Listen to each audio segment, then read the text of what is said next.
the roller coaster that is Auriga Stars, a fate-accelerated actual play. Today I am wearing my sunglasses because I have a migraine, so I appreciate your patience with me as always. We are following up on a pretty intense episode, and we're going into some very fun stuff today. But before we get into that, let's do some introductions. We'll do the recap and then we'll dive right in. Hello, I am Altamirage. I am the god and DM here, and I play everybody that they do not. Humaloo. Oh, hi. It's me. I'm Emma, humbly on the internet. I use she, they pronouns, and today I'm playing Nico, who uses they, them pronouns. They are the aspect of the seer constellation, and they're doing okay. They're actually, you know what? Things have been worse. That's a terrible standard for being okay, but understandable. We're Same, next buddy. step up towards kaiju. Let's go. God, I wish I could turn into a kaiju. All right, Kate. Hello, I am Kate, also Kate Orange Sky on the internet. You can find me on Twitter and YouTube and such if you like nerdy things. And I am playing Cersei, who uses they, them pronouns and is the aspect of the mandrake. And they're stressy spaghetti, but let's go. They're fine. Yeah. All right, Jill. Hello, I am Jill, also known as Ghosty JK. I use she, they pronouns, and I will be playing Rasai, whose aspect is the dragon, who uses she, her pronouns. I did put on nails for this today, by the way. Yay.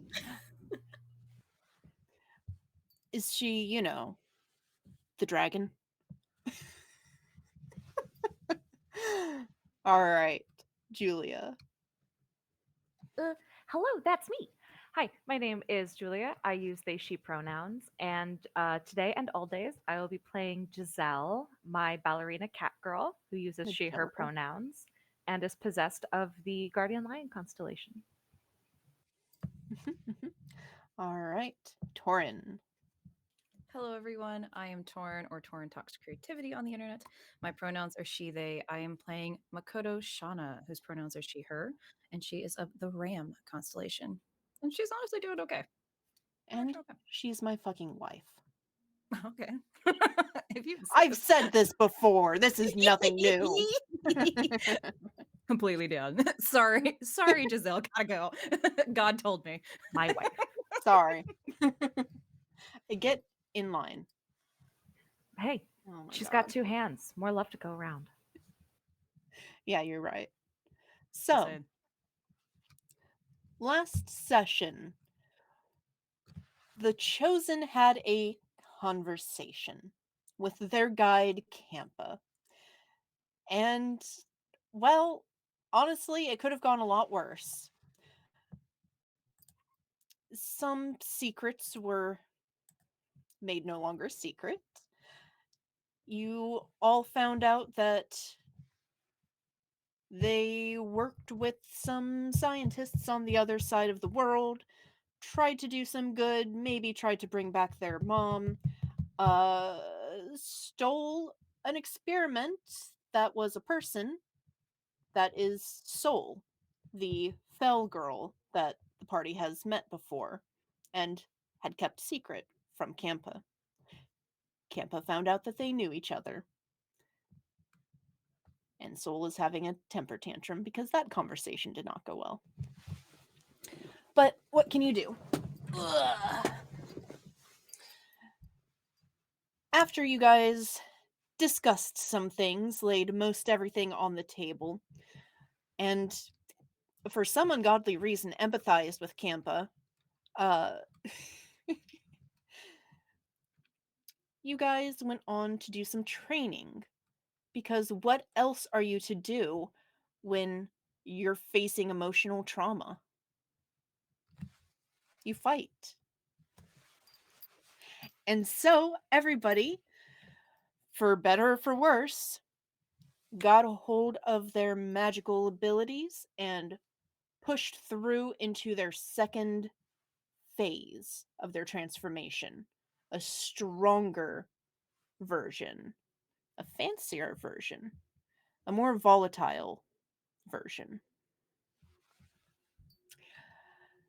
And we will pick up today after a couple days of training. Yes. Oh, it doesn't. Well, actually, I think it does. I wanted to do one thing really quick at the end of that Absolutely. first training session. Okay. 100%. I think after everybody gets ready to leave, Cersei's going to go to camp really quick, and just pull out of their pocket, one of the bracelets that they made that's similar to the ones that they made for the rest of the group. Has a little blue flower in it that's in sort of like a glass case, kind of like a watch looking thing connected with metal. And they'll give it to him and say, I made these for the rest of the party. It has healing magic in it, and I know that you're immortal or whatever, but I thought that it was really scary seeing you get hurt like that. And if you ever need it, all you have to do is break the glass. He takes it with a very strange expression on his face. Definitely does not know how to feel about this, you can tell. But he kind of turns it over, gives a small nod. Thank you for the thought. I'll be fine, but I suppose now we'll all match. Yeah. Also, I may not know entirely what it's like, but I lost my mom too. She died a few years ago, and I know you said you wanted to put your mom to rest, and we will all help you do that, if that's what you want to do. But if you want to bring her back, because I would, don't give up on that. And I'll help you as much as I can, because I wouldn't give up.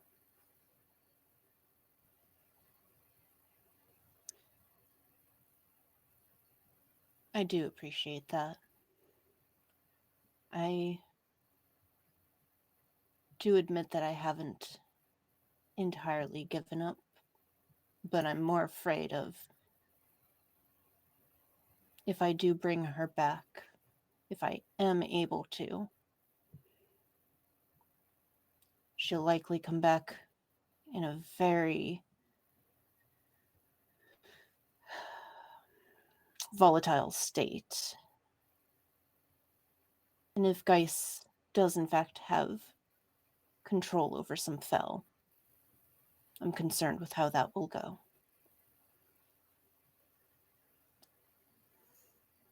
Well, that's what you have us for. We'll see. Thank you. Thank you, Kappa. I think pet, pet, pet, pet, pet. Run away.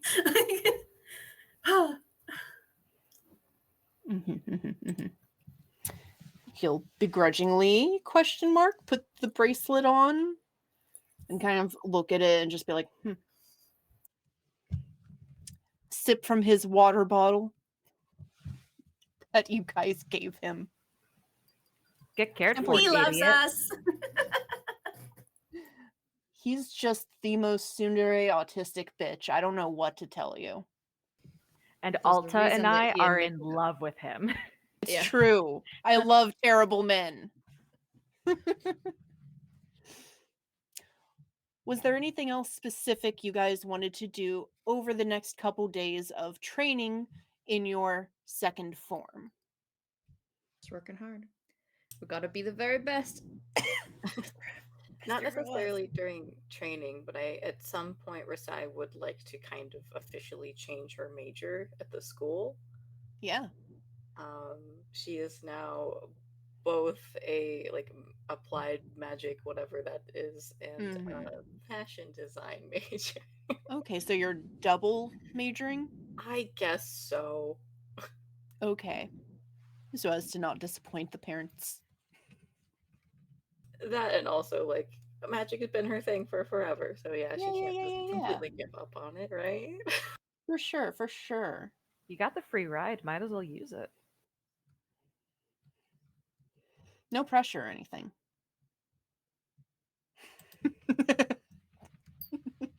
Now I'm scared. I'm having flashbacks to my 1 year of college anyways. So, anybody else have anything they would like to do? Woo woo.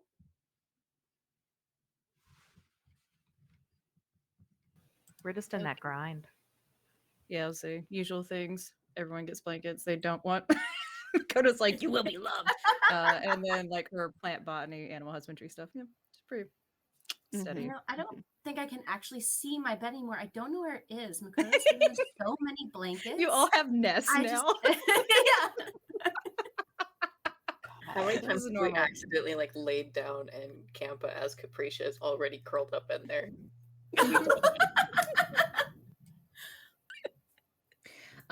In between training, I think most of Nico's time went not spent actively doing things either with the group or training.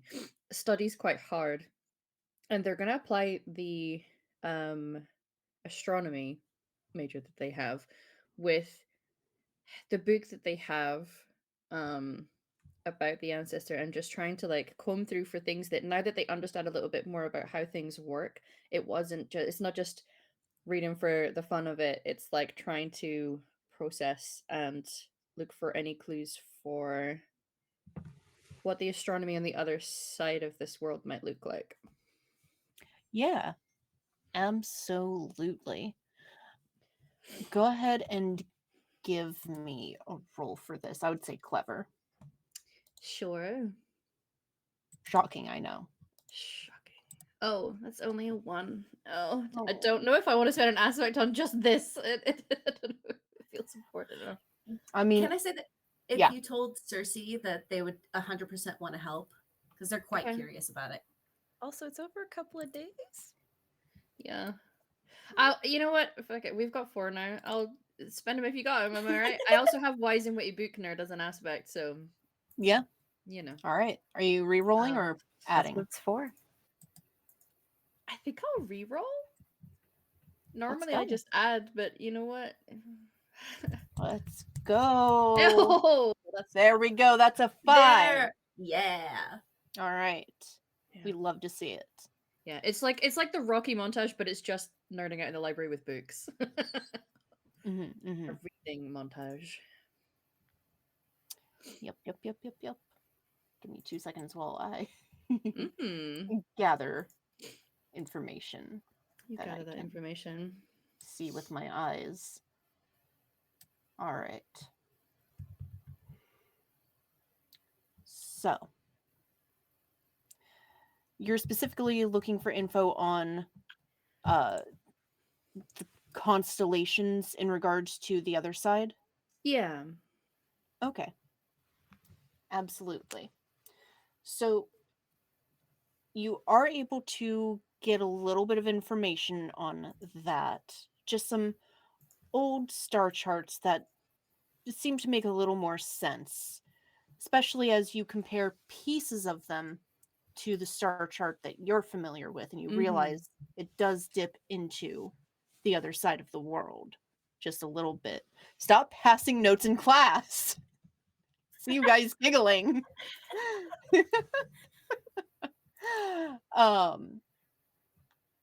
You recognize that. Sorry, I'm trying to fucking remember. The triumphant ram and the seer both dip into both sides of the world. as well as the guide, which you would now be able to recognize, although the guide is no longer a constellation, because bitch has been banished. Yeah, but he's a but superstar in my eyes, so you know. more of a consolation prize superstar, you know. Consolation prize. I say this with uh-huh. all the love in my heart. Yes. Listen, I want to peg him so bad. So, I'm here for it. the guide, which Yeah. you do not see in star charts today, but you would recognize it in this older star chart that you see. And you would recognize it in a spot that is now empty in your sky. So, those are 3 that go into both sides. Uh-huh. You would also see a couple more constellations. They're not quite as prevalent there. Not as many stay only on that side, but you do see 2 that only stayed on that side. One seems to be a monkey. You don't get too much information on it, as they weren't really documenting a lot of like lore about this, but you do see it looks fuzzy. It looks a lot like those ones that like to be in hot springs, you know. Hot spring monkey. Hot spring monkey, gotcha. Hot spring monkey. That is not its official title, but you can recognize it. Yes, I do. And the other one looks like a crab, but fuzzy. Like a yeti crab, I think is how I describe it. Yeti crab. Okay. All right. I'm gonna one of the days where we're in the training room, I think what I'd quite like to do is small form with what I made for Rasai, with like creating glass but like infusing some light on the inside of it. Tiny little ones. And then like string some metal wire between them to create campus constellation on a little hanging thing, like you would like a little hanging Why decoration are like on a you tree. being nice to Because him? listen, from like season 1, Nico imprinted on this person. It was like, you They are my want to safe peg space. him All right. too. Yeah. All right. And I'm just like, when we're leaving the training room, I'm not gonna make it like obvious. In fact, what I'm gonna do is I'm gonna go over to the water bottle that we got him and like hang it like a little charm off of the water bottle and then just leave. Cool. You would definitely catch him when he goes to like take Uh-huh. the water bottle, like stop, stare at it, and very casually, just without looking at anybody, be like, let's go ahead and take a break. And he's going to disappear into his room for a while. Yeah. Definitely not to cry or anything. Yeah. And he comes back super composed and totally normal. His glasses have a very big sheen on them, so you can't see his eyes. Uh-huh. Uh-huh. Yep. Makes Nico very happy. God. But I will store that information and then probably disseminate with my team that there is a fuzzy monkey and a fuzzy crab constellation on the other side of this planet. Fuzzy monkey and fuzzy crab, Yeah. I didn't but know that big. crabs could grow fur. Well, those are the 2 that you saw, right, Giselle? The ones that you saw, the crumbled pillars. Alta? Is it? Yep. Mhm.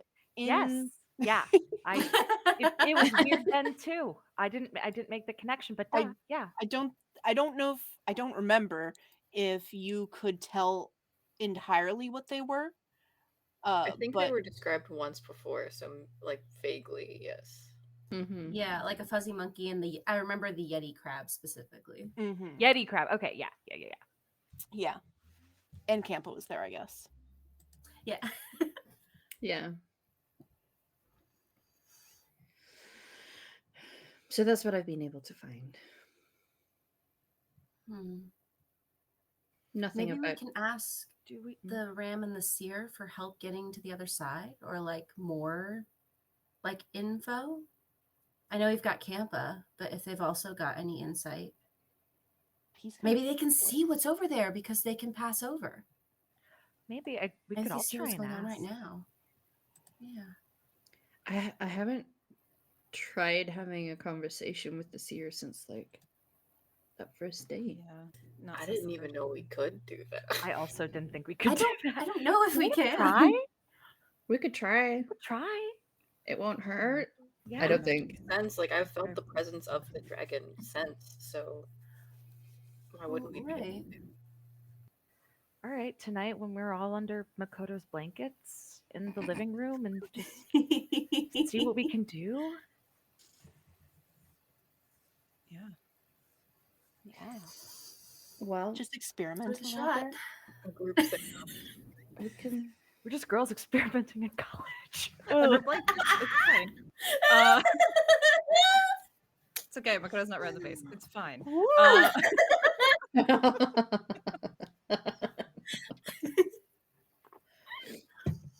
Okay. So that night, under the blankets, Mm. you guys get all cozied up. Yep. English. What is your plan for contacting these? Yeah, Makoto does not have a good one for the record. Magic is still, getting used to Mhm, it. mhm. Makes her sweat. It's a lot of work. Nika could try and lead you through a meditation because they do meditation. Remember, they were trying to teach Josiah how to meditate.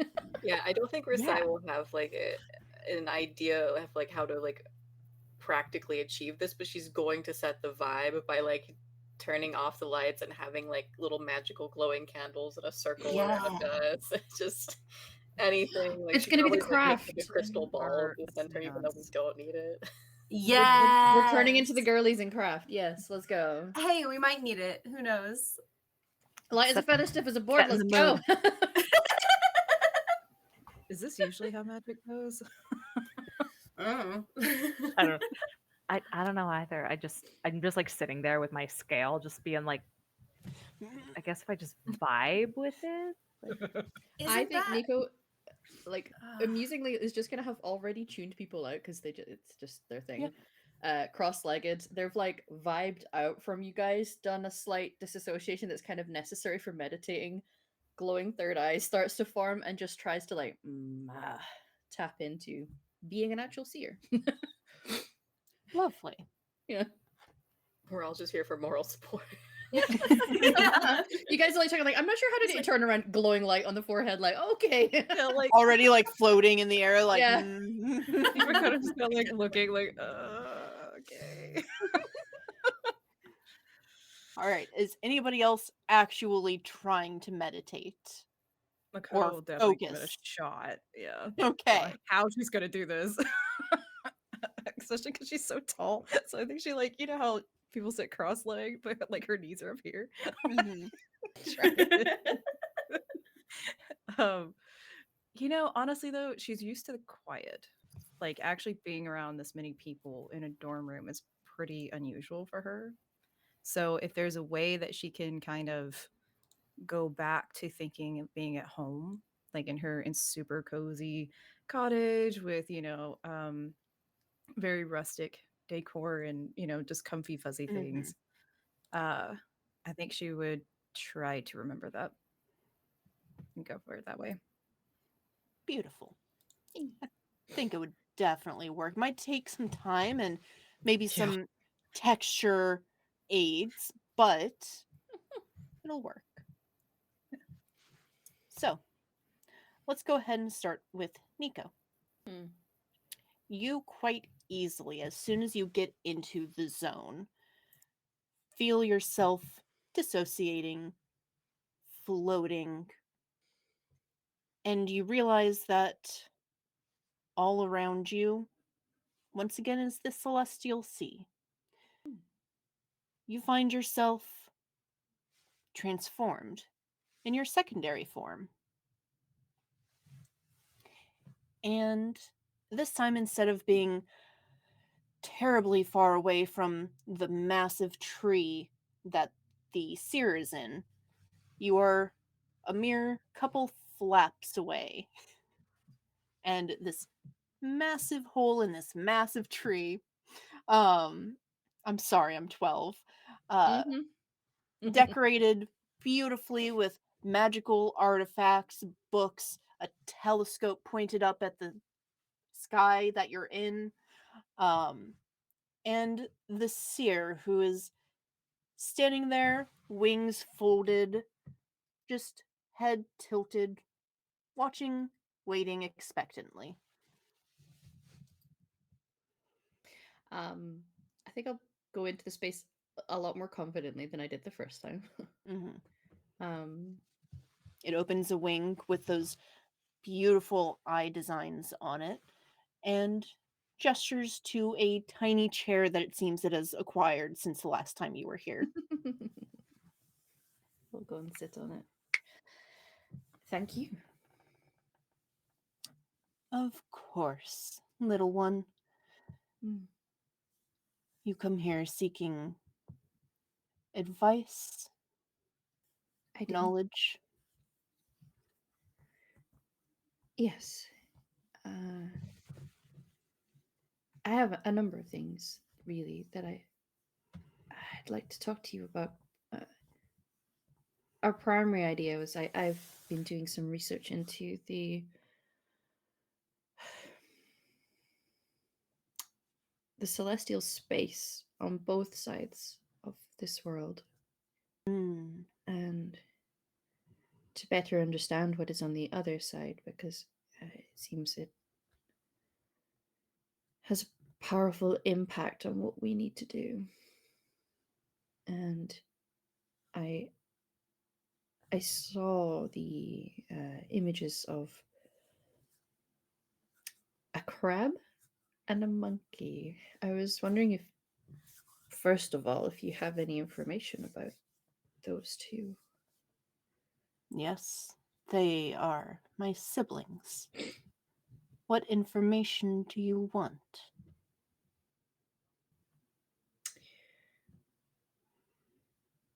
Are they active in the way that you are? Have they chosen champions?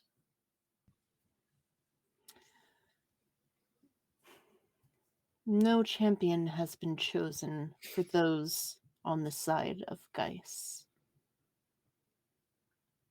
To clarify, they do not agree with Geis.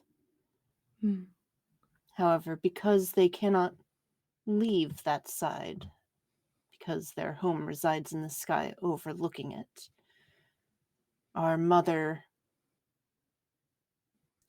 has opinions that affect her judgment. Would you be able to share those opinions? Sorry, did Nico ask, would she or would you? Would you be able to share with me what those opinions are, basically? Okay, just sorry.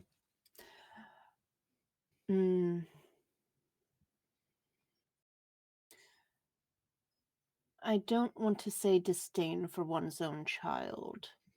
That, I think, is reserved for the guide. But distaste?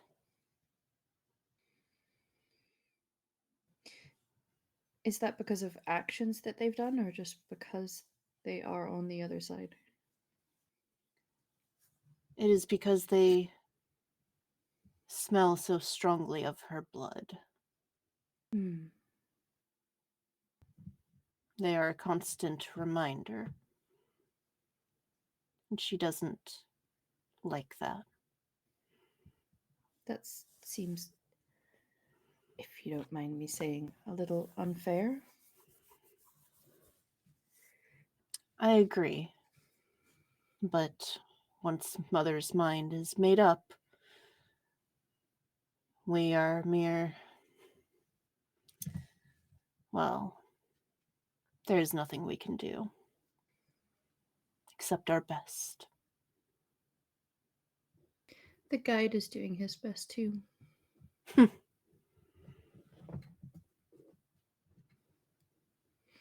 Don't think I've ever seen that man do his best.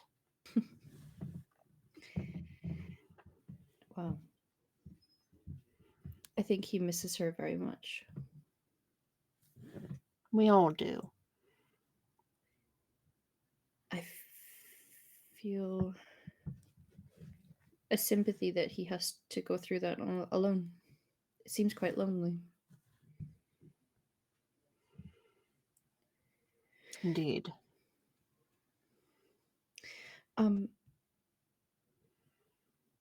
Are you aware of the experiments being done on the other side with the dead mother's blood? Vaguely. My sight into Geis is limited not only because the ice physically obscuring my view, but the strength of the magic from our mother Yashet's blood.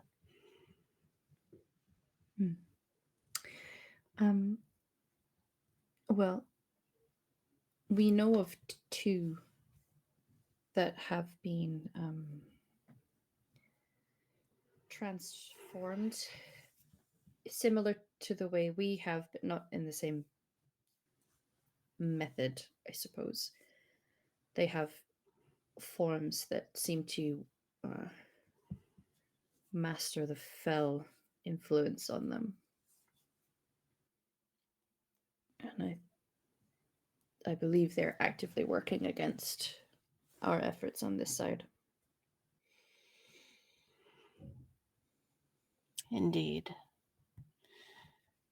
And thus, why you all were chosen to take care of such things. I can help. It will require some effort if you want more information. Anything that you need?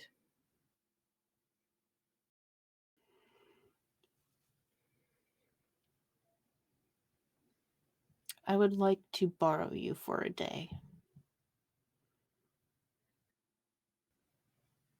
Okay. If your humble guide will allow it. So I'll need to ask his permission first. Will you? Yes, if it's... Yeah. I feel like carried quite strong favor with him today. He did seem to quite enjoy that. Well, he made me feel seen and comfortable and accepted in a way that I hadn't really experienced before, and I wanted to return the favor. If this owl had eyebrows, one of them would be raising. But instead, it just stares for a moment before giving a small nod. Its halo of stars bouncing along with it. And it's been this entire time using one of its massive talons. It doesn't just have them on its little feetsies, but attached to the wings are these talons. And it's been scratching at its chin, beak. But finally turns away and starts to swirl its talons around, and you hear cups and plates being jingled around, and then the sound of water, and then a tiny cup of tea on a little platter floats over. It's still a little too big for you, but he's trying. And he turns around and perches up on one of his actual little perches. He doesn't have a couch for himself. Mhm. And holds a massive teacup for himself and just If you'll allow, I have one last question.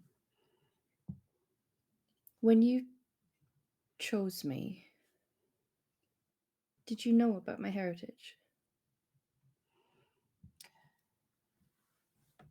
none of my siblings nor I had any say in who was chosen. We did not even know our mother had decided to choose anyone. Oh, She does not speak to us either. I see. We were almost as surprised as you. Have you since learned about my heritage? Of course.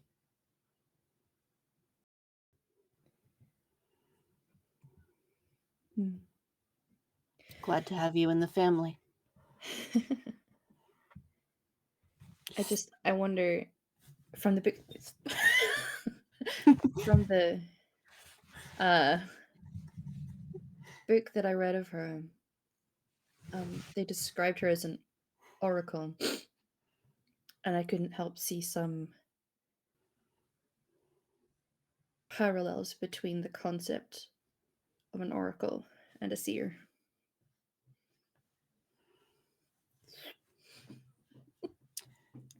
Fate is interesting, isn't it? It is. Well, am I allowed to know what you'll be doing when you borrow me? We will be combining our powers, as you also have power from our mother. And we will be taking a look into Geis. Okay.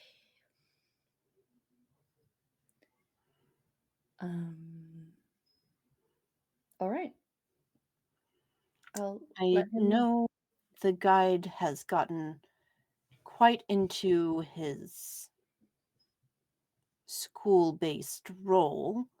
Do you need me to come up with a permission slip? I didn't, but now that you've brought it up, I feel like I have to say yes. It takes a sip, and then with its other hand, it just and you see this piece of paper that's, again, a little too oversized, just Uh-huh. with extremely elegant and very old, archaic writing on it. That's just like, whilst thou allow mine student to, Yeah.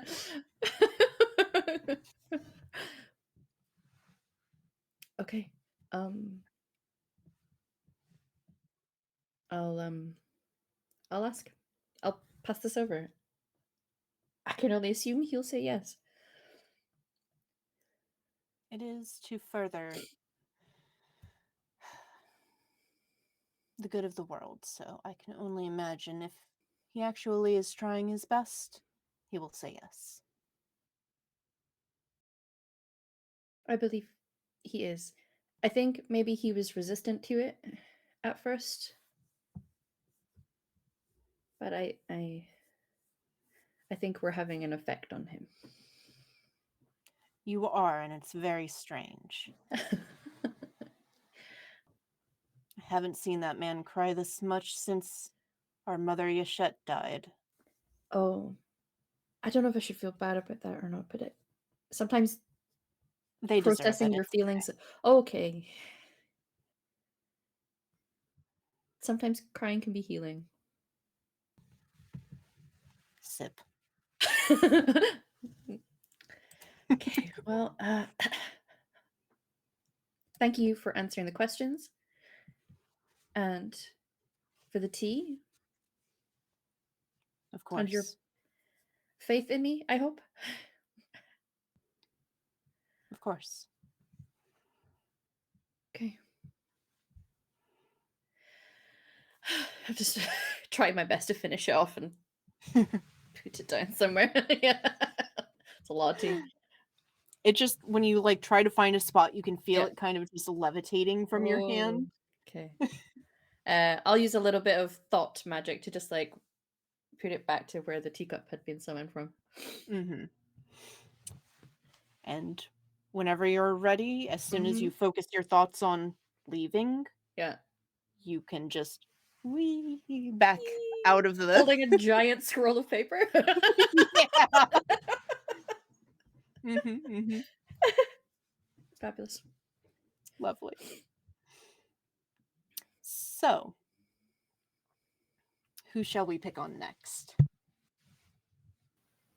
Just roll a d4. You're so smart, bestie. Problem is, Ooh, although it looks like Jill had nose goes, so. Do you want to go first, or did you not want to go first? Oh, my bad. It looks so much like you're like. Ignore me. I'm so sorry. Understandable. I will never ignore you. I adore you. Thank you. I All adore right. all of you. Squinting at the die. I can't fucking see. All right, Cersei. Okay. So, once you do find your meditative state, it is not hard. It seems like now that you've accessed this ability once you set your mind to it, you can just meditate and go there. So you find yourself once again floating in the celestial sea with this heavier sea beneath you. Again, like the denser water with more brine or whatever. I don't remember what it's called. I would like to reiterate once again, I am terrified of the ocean. I don't look these things up. I just know they exist. Anyways, underwater water. It's real. And these beautiful lily pads stretched across it. And in the center of this, of course, cute little island made up entirely of roots and plants. A makeshift home that looks like it's mimicking a humanoid home, with a cozy big couch, little table, chairs. I say little, they're not. They're massive. Kitchen, all kinds of cute little stuff in comparison to the Mandrake, who is, in fact, just waltzing about as per usual.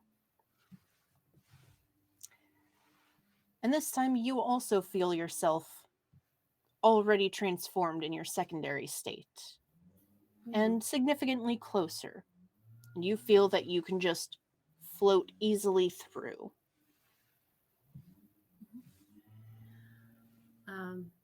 And Cersei does, and I don't know if there is a door, but I think like they'll just do the very awkward, like stand on the edge of the island and like knock in the air. Mm-hmm. Hello. The entire island like dips a little bit as the Mandrake turns around just because of their size.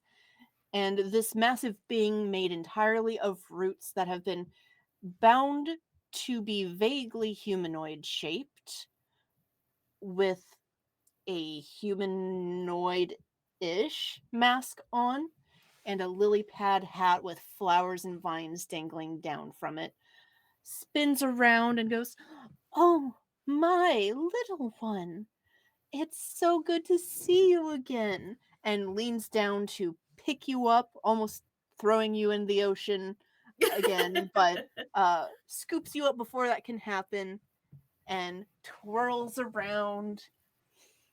"How can I help you?" Hi. I don't know if you're aware of what we've been doing on on our side of the world? Mostly, I don't keep a constant watch, but I am aware of the general idea of what you're all doing.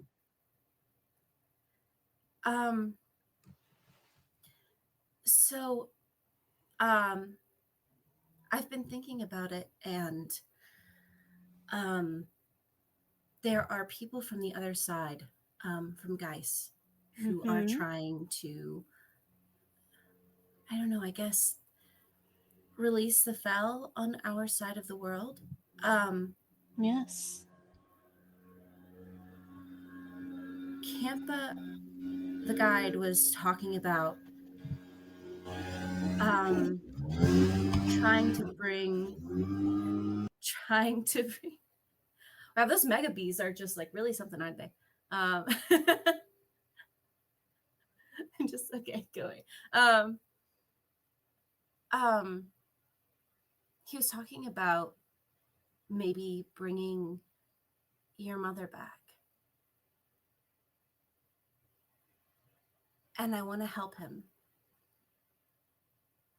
and I was hoping that you could help me do that. This is the first time you've seen the mandrake stop dancing and swaying. As soon as you say Campa has tried to bring your mother back, and at that, the face gets closer and then kind of rolls around and snaps down so that the hat is facing you. And that's when you can tell that that is the actual face, as there are several eyes blooming out of the flower.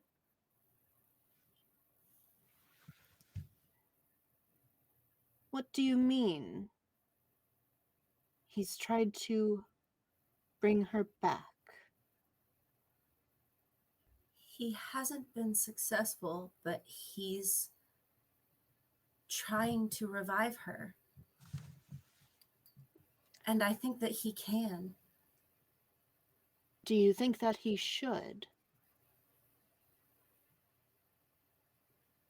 Don't get me wrong, I love our mother Yashette just as much as all of my siblings. I do.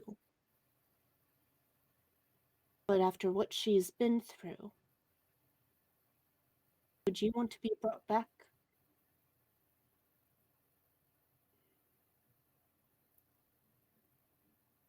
Well,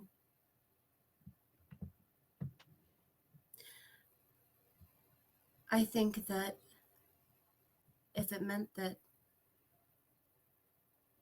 I could be with the person I love again and my children, I mean, I think that our mother Asir chose us for a reason, to forgive, and I'm happy to help put her at peace and at rest. But a family is broken, and if we mortals did that, then I think that we can help heal it and help fix it.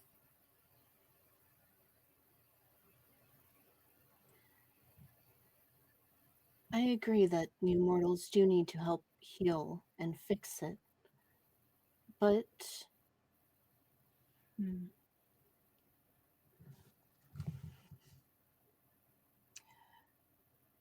in nature, have you seen anything truly revived? There's a fungus that can control the dead.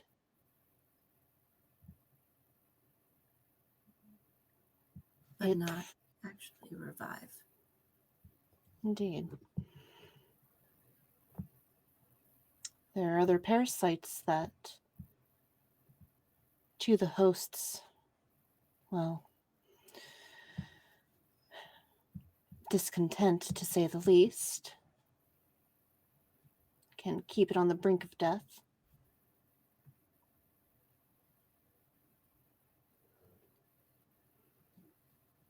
if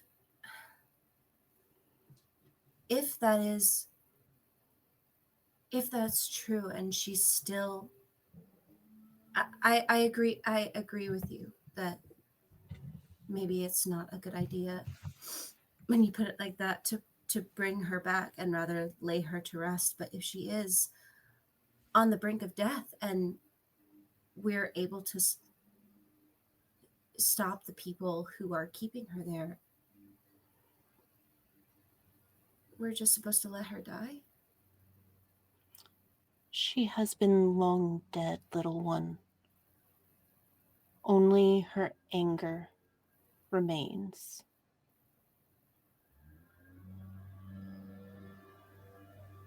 That is not something you want to revive. Somebody who is nothing but anger. Somebody who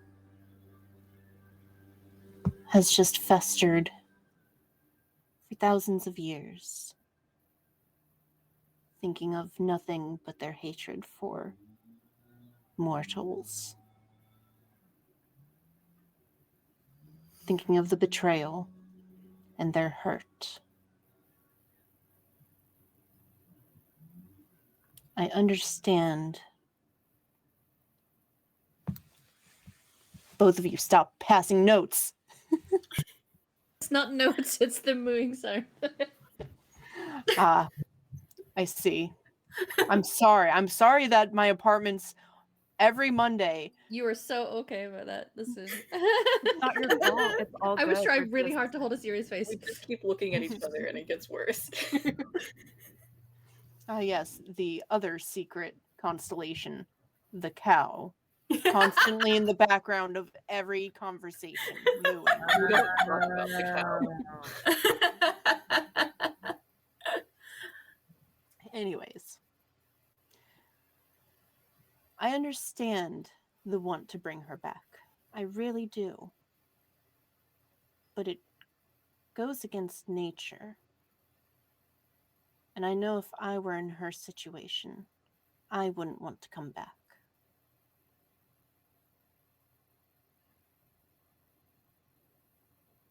It snaps its head back up so that you see the mask. And it holds a hand up and goes, "Oh, I'm so sorry. Where are my manners?"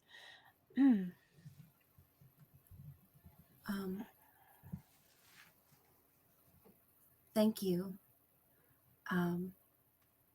for your advice and for your help.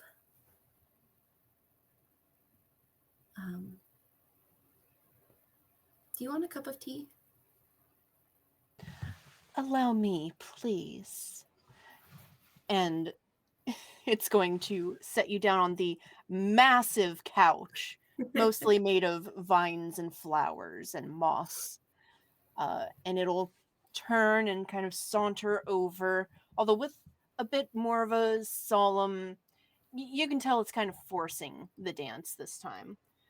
Mm-hmm. And it begins to brew up some tea.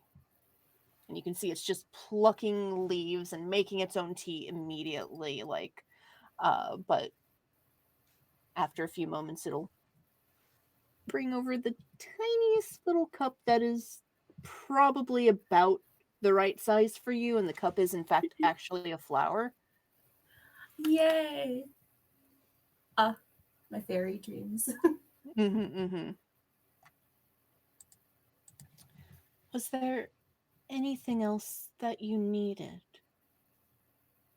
We still aren't allowed, as far as I know, to return to the earth, but I think this is a situation where we can bend those rules a little bit. If you need somebody to talk some sense into our brother.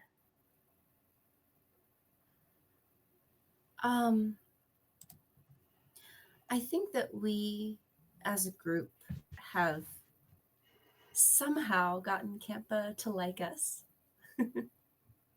And we like him greatly. Why? Mortal folly? That tracks. But we are probably going to be going to Geist soon. There's someone I love very dearly who's been taken to that side. And Yes, the childhood friend. It was so dreamy, so romantic, and oh, the twist. I'm sure you'll find them and get them back. I believe. It pretends to wipe a tear from the mask. I think Cersei is going to tear up a little bit and just kind of shake it off, but I may need your help with, it's going to be underground. And so if you are to come to the earth, maybe you can help us get to the other side safely. Of course, my little one.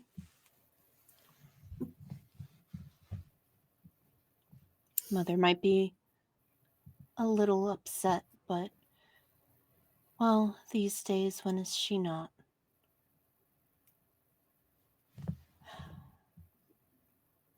Anyways, so good to see you again. It's good to see you too. Thank you. Sip. All right. And unless there's anything else you wanted, No. then you are able to float back into your own mind and resume. If you give me 2 seconds. You're like, Nico, where did you get that huge poster of paper? Oh, don't worry. We're going to get to that in just a minute.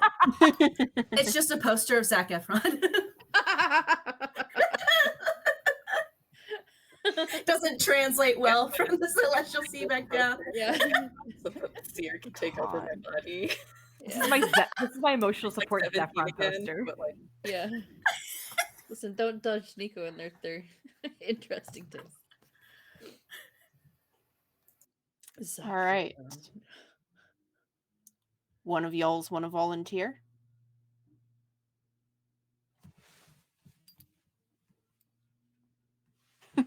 All right. Let's go. Let's go.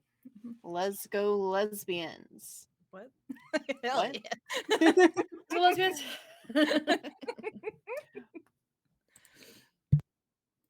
All right. So, when you do finally get into that space, you also are able to easily find yourself back in the Celestial Sea, overlooking the many cliffs and pointed rocks that are now, you understand, very fun to leap off of and up and climb. And you can see, of course, your dear sweet friend, the ram, who is perched atop of one of these particularly sharp rocks that it should not be able to actually have any space on, and yet it is. Mhm. It's beautiful celestial fur kind of blowing in the underwater wind current. Who knows? Don't worry about it. Your dog's here too. Oh God. Yeah. Keep going. And it's just kind of staring up into the stars before it brings its very noble but also split in half face, where the horns, very clearly it hit something too hard a long time ago. It won, but at a cost. I mean, as long as you win, though. Come on. Yeah. Dakota gets it.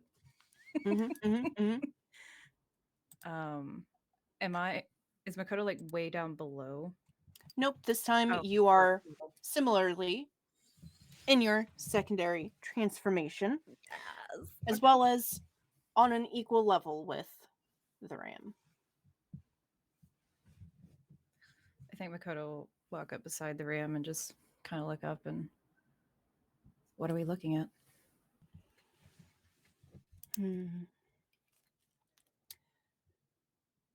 Just the stars.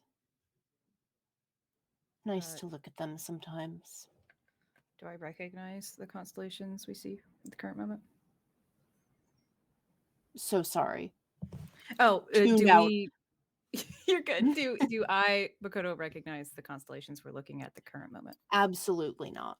This is a completely foreign sky because you are literally in the sky. Yeah. Are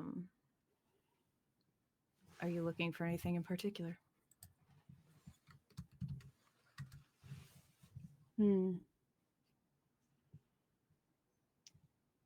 Suppose I'm always searching for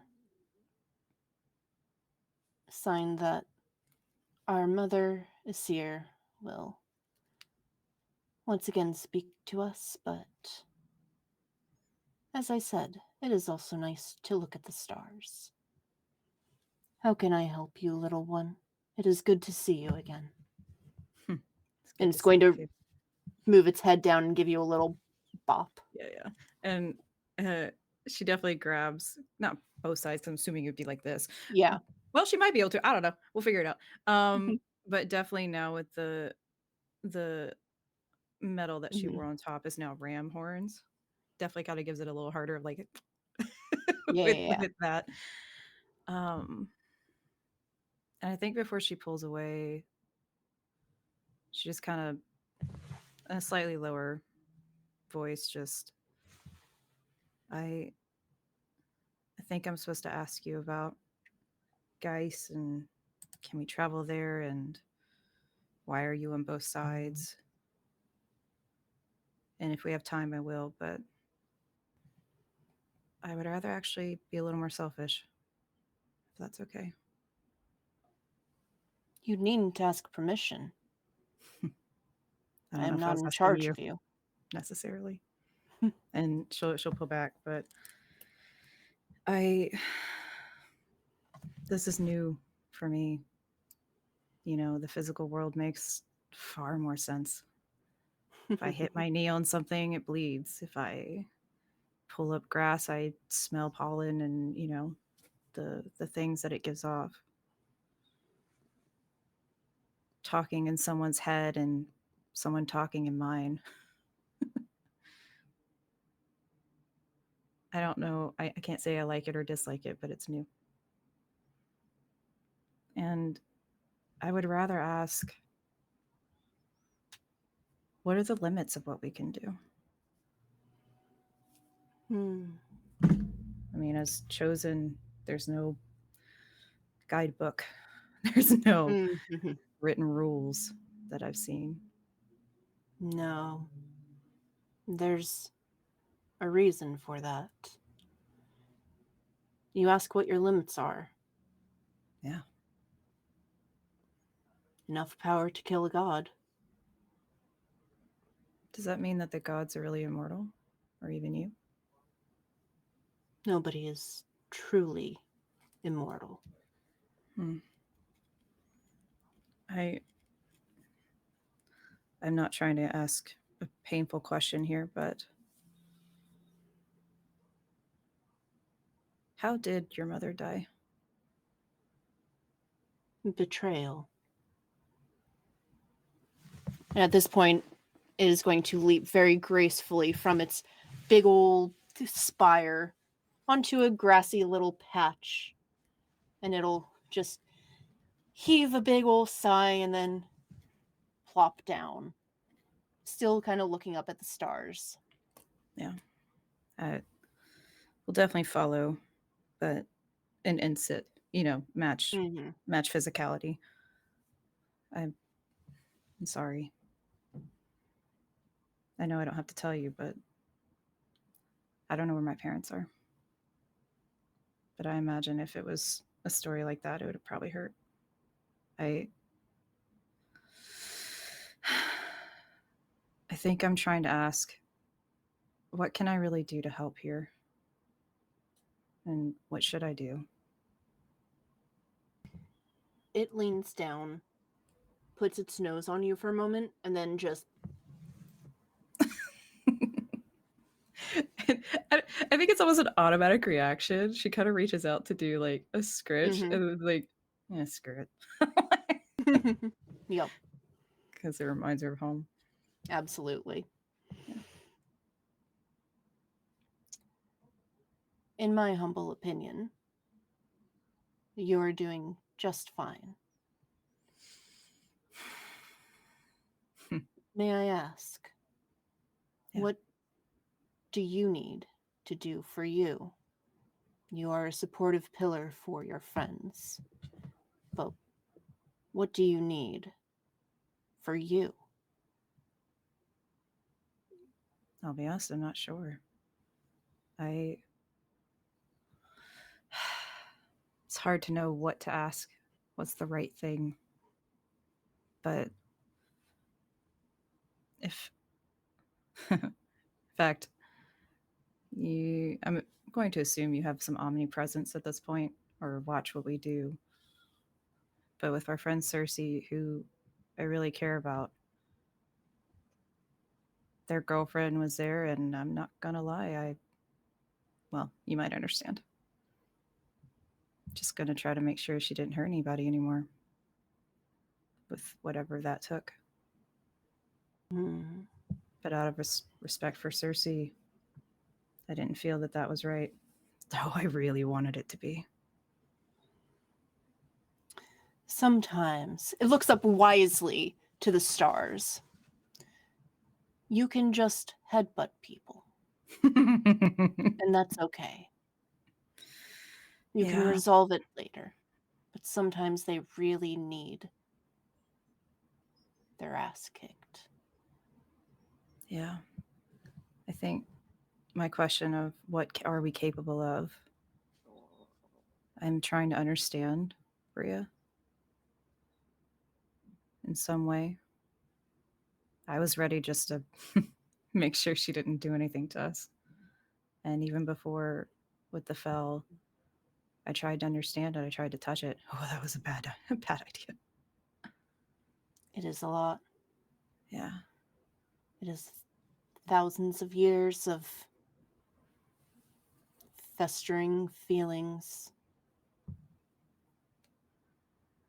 But from what I've seen, I do not believe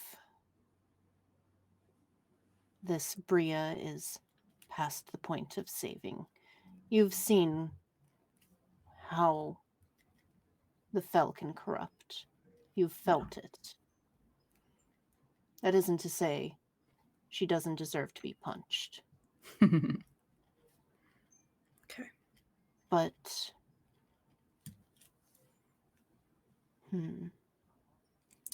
to further put it in perspective, I suppose, and to also answer your question from before, one of the first two chosen gathered enough power to become almost godlike. Hmm. As powerful as we are, and powerful enough to kill a god. Not that that was the intent, but she had no corruption. Nothing was infecting her, nothing was changing her emotions. She simply thought this was the best option for her. It was her selfishness. So it was survival. Something like that.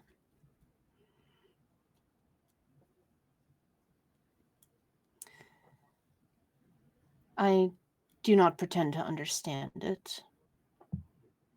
She betrayed her own friends. She betrayed her own gods.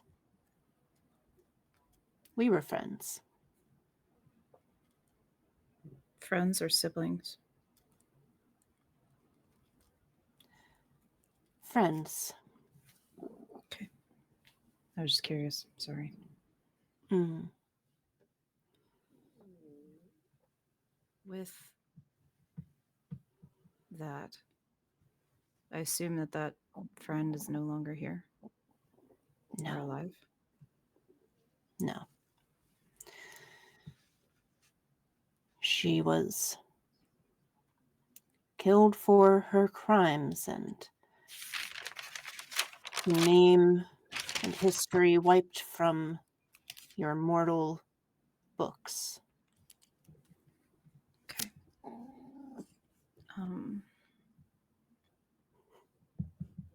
There's cats here too. Goodness gracious, they're everywhere. I keep getting followed by this cat, actually. No. I think Makoto kind of takes that in and just. So, Bria, you think can be saved? Can you watch her while she's on the other side? It's difficult to see in Geis, but I will do my best. Do you know how we could get there easily? Well, Easily. easier.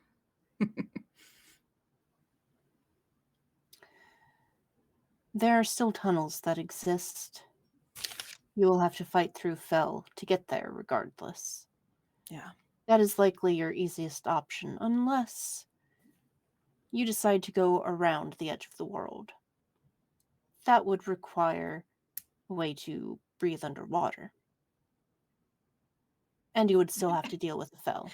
I was like, I think she kind of looks around like, we are underwater. This is different. You're projecting your mind thing. Okay. Yes. There's just a deep sigh of just like, okay. Okay. Do you know if you've been seeing anything about Bria and who she's with? Do you know what they're capable of? Where's this cat? No, I'm kidding. He's right here. It's the lion just like pawing in from the other side of the fields. Like, pay attention to me too. Yeah, same. Just takes off like dangle earring. Like, here you go. A massive paw just comes into the scene and is just. Oh. Sorry, what was the question? No, it's just funny. Makoto would do that too. She'd probably be like, here you go, while they're talking. With Bria and them, if you can see what they're up to or know what they're about, are we strong enough to take them? What are they capable of? Any information you have?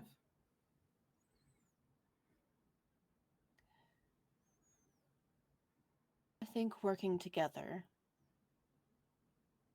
at your current level, you should be able to take these Fell infected individuals. You may struggle if there are more at once.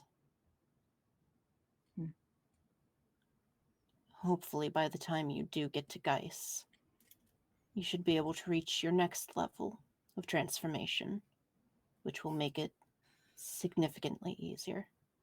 Remembering the photo or what it looked like, I think there's just a big just sigh, a little bit of a defeat. Okay. All right. Because I assume if we have to work together, if they work together, it's going to be same result. Indeed. And on that note, stay close to each other. Does that include Campa? They're fine. Yeah, I'll be honest. I'm glad that the rest like them, but he's just. The rest like them? Yeah. Why? I honestly do not know. I don't dislike Campa, but I don't like people that aren't upfront with me. Never been the upfront type. Yeah.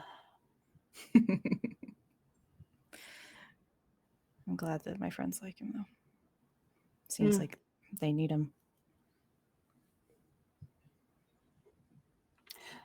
The ram kind of like tilts its head.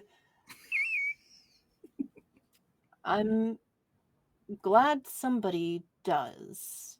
Maybe that means he's finally doing his job. So he didn't before?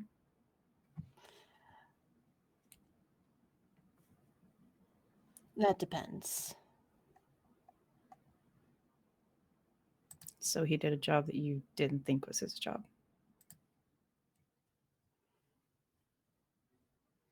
We all see it differently. But ultimately it is how our mother Asir sees it that matters. Yeah. And she sees it as he was the guide for the first chosen. And it was by the hands of one of the first chosen that brought the death of our mother Yeshet. Therefore, he has guided them incorrectly. Is he doing it correctly now, in your opinion? I don't know if he can do anything correctly, but Sorry. I can tell he is making an attempt. Okay. I do have one last question for you. How can I make this easier for myself?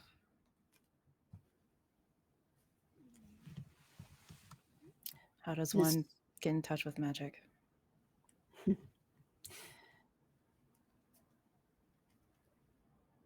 Think of magic as your emotions. Okay.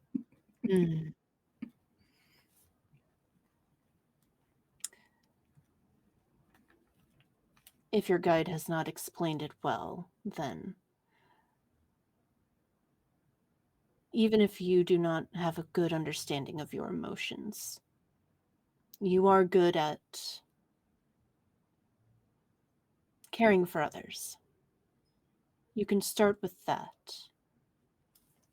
And through that, maybe you can start to love yourself a little more. Once you do, that will help expand your understanding. What makes you think I don't love myself?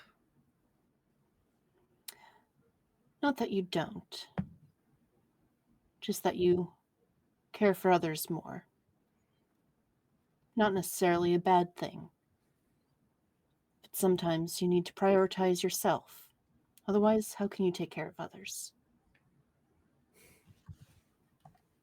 Yeah.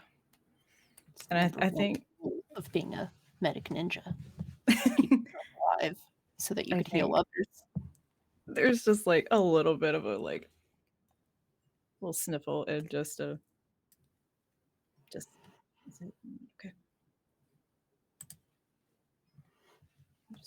It does that thing where it leans on you, but also is like trying really hard not to just squish you. So it's kind of like shaking a little bit. It's just like one ear. Thanks. I'm gonna try something, okay? Of course. I'm gonna send a mental message to Cersei. I'm gonna try to while we're in this interesting headspace. And just say, I have ideas.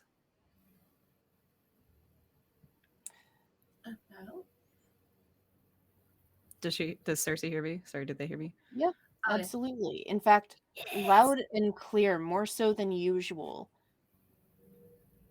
And I would say this is you hear this while you're still in the Celestial Sea sipping on your tea. Yeah. About? So sorry. Okay, I was like, I didn't remember what Cersei said. About Bria. And the tone of voice does not sound like I'm gonna wreck it. You know, it's like a very much like I have good ideas. Well, I'm happy to hear them. Yeah. Thank you, Makoto. You're welcome. And yeah, she's gonna hang out with the ram for a little bit. She likes the ram. Hell yeah. Not a huge fan of Campa, but likes the ram. Not many people are a huge fan of Campa. That's You true. guys are literally the Yeah, I was like, exception. except her other friends. She's like, I don't get it. Like, Across you know what I mean? several universes, you guys are the only ones. And I adore it. Hey, there's only 3. Rasai is still on the hate camp train, okay? Okay, good. Good. High five. We're holding the fort. But All right. she's chilling. Rock, paper, scissors. Right, ready? Rock, paper, scissors, shoot. Okay. Gay. Rock, paper, scissors, shoot. Okay, I'll go. All right. So, Die. you said you'll go. Yeah, Lovely. unless I I like can't. it. No, absolutely. I thought you were going to be like, okay, you go. Oh, no. I'll take it. So, Giselle, Alta. once you find yourself floating in the celestial sea, you're basically up to your neck in grass or seaweed or something like that as it sways gently, sparkling in the sort of ever present light. There's fish darting between all of it, very chaseable. And you can see just a little further away the paws and belly of the lion as it is rolling around in this grass. I don't know. Those fish look pretty biteable. I definitely will hunker down a little bit Mhm. and then just kind of be like, I haven't played like this in forever. Then there is a moment of a little butt wiggle, and then I just go and I to jump on a fish. Yep. Most of them scatter, but the one that you were like, you absolutely just chomp right down on it. Oh, I And didn't want to kill it. I just want to catch it. okay, you catch it. I'm just gonna traumatize a fish for no reason. And Oh then yeah, let it just go. grab it and kind of like.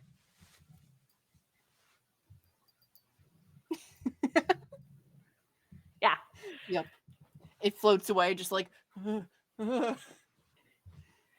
Yeah. Yeah, and then does the guardian see me? Yeah, it's still on its back with its legs up in the air, but you can see its massive face turned towards you, its beautiful fiery mane drifting along with the grass, and it lets out a small purr as it speaks Oh, and just says, "Good catch, little one." thank you. I think I go over and I kind of starfish out on the grass beside the guardian lion. Am I in my weird transform state Yes. that's like half foul, half whatever I'm sure supposed are. to be? Okay. Yeah. It kind of looks upside down at you, brings a paw down and bats very gently. I think I wince a little bit, but I'm like, Mm-hmm. I think something's wrong with me. I don't think so. Oh. You smell like blood, but I don't think that's bad. This is different. Not wrong. And it'll stretchy and then roll over and kind of curl around Giselle.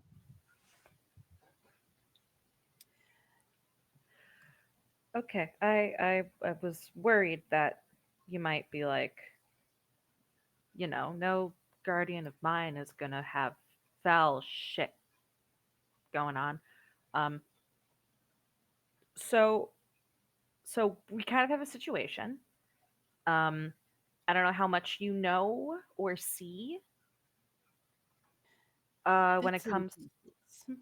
go ahead. Sorry. Oh, just bits and pieces. I just go over like what's been happening. I'm like, so like seriously had this friend that they grew up with, and then the friend got here, and then we kind of liked the friend. The friend was a bit much, but like that's fine. And then we found out that the friend is an enemy and is working with these scientists down in Geist that have been trying for forever to figure out how to deal with the fell and how to live with it, and they've been like having people like ingest or use or harness the fell in some way. And so now we have to fight fight Bria, and I have complicated feelings about that and about her. And also been working with a lot with Campa, and we got them to drink water. And I do want to say this entire time the lion has been doing a little bath, licking himself occasionally, like licking you, and when you say that, he stops and does have a big blep. Carry on. Yeah, I'm like, yeah, that's kind of was my thought when we started actually working together and not working towards the same goal but separately. And also Camp is kind of thinking about trying to bring your mom back to life, and so we're Blep thinking goes about back in. yeah. So we're thinking about going to Geis and figuring that out. And I guess I'm kind of like letting you know what's happening, and also being like, how I'm not a magic person. I don't really know what's going on. I mean, I kind of know what's going on. That's what I told you. But how can I keep them safe?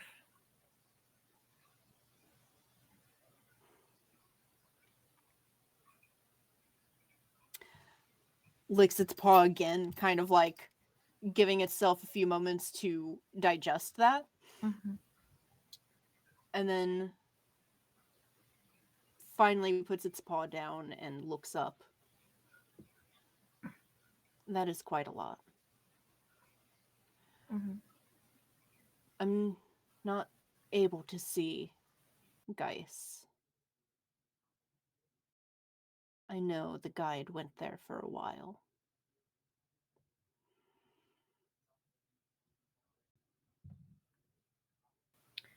That is concerning. Yeah, I don't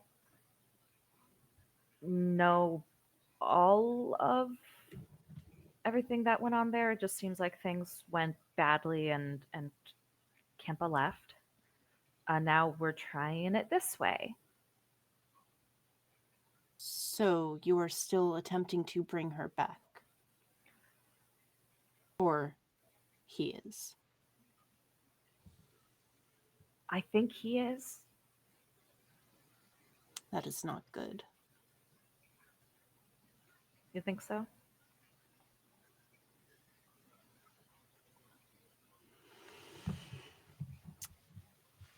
The lion once again kind of stretches out and flops over. A few moments pass by. Breeze. Tide comes through. The grass shifts.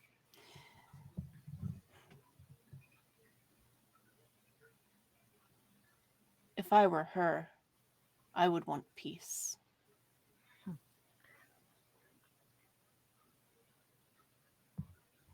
I think I kind of roll over, so I'm like snuggling up on the lion, and I say, if I were her,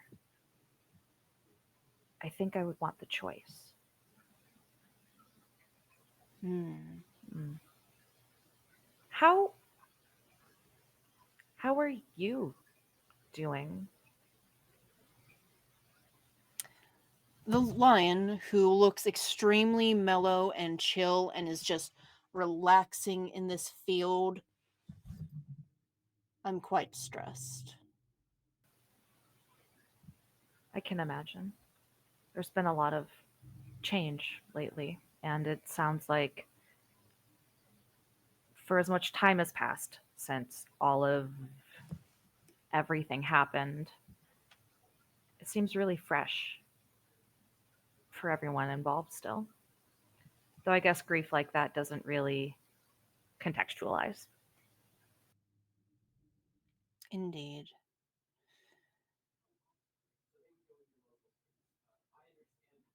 But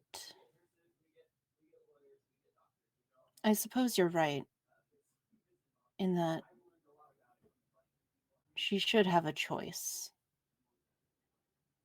I just worry that her choice would be influenced by her anger.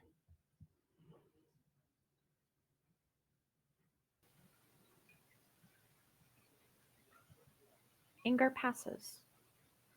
And if everything we're doing is about confronting the bad feelings and working through them and making peace with them, it'd be nice to give her the chance to do that too. So that if she does decide to move on, she can do it in peace and as herself.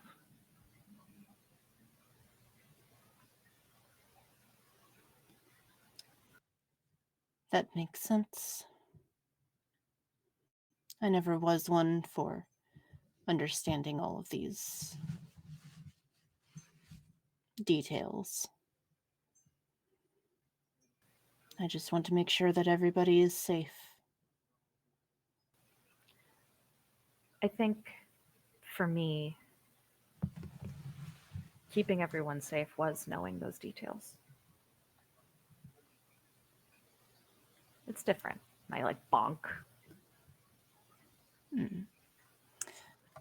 Could you repeat what you said? My brain did not process half of that. For me, keeping everyone safe was knowing those details.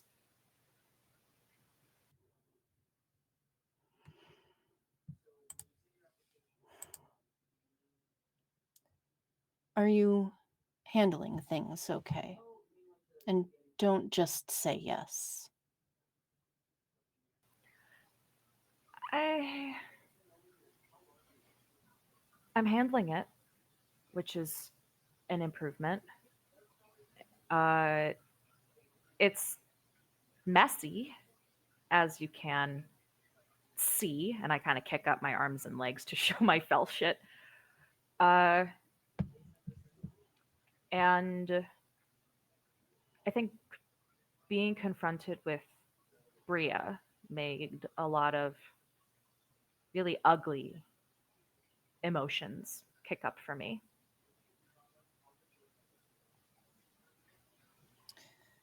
Perhaps this, and he paused at you, is a sign that you need to. What is that mortal phrase? Wear your heart on your arm? My sleeve. Yeah, yes. I can do that too.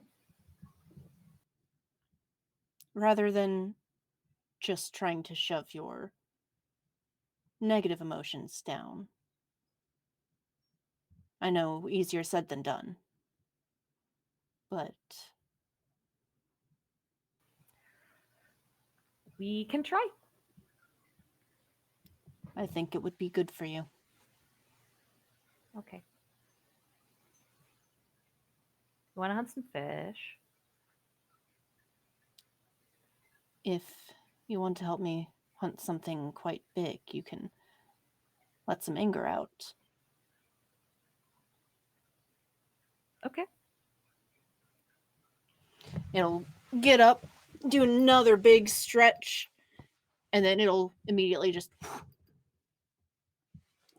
And you guys begin the hunt. Giselle kills. Giselle, murder. Yeah. Achievement unlocked. Giselle's first kill. But okay, yeah, so. All right. And before we get to our final scene, it is break time. So, we'll see you guys in 10 minutes. Mwah.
And welcome back to Auriga Stars.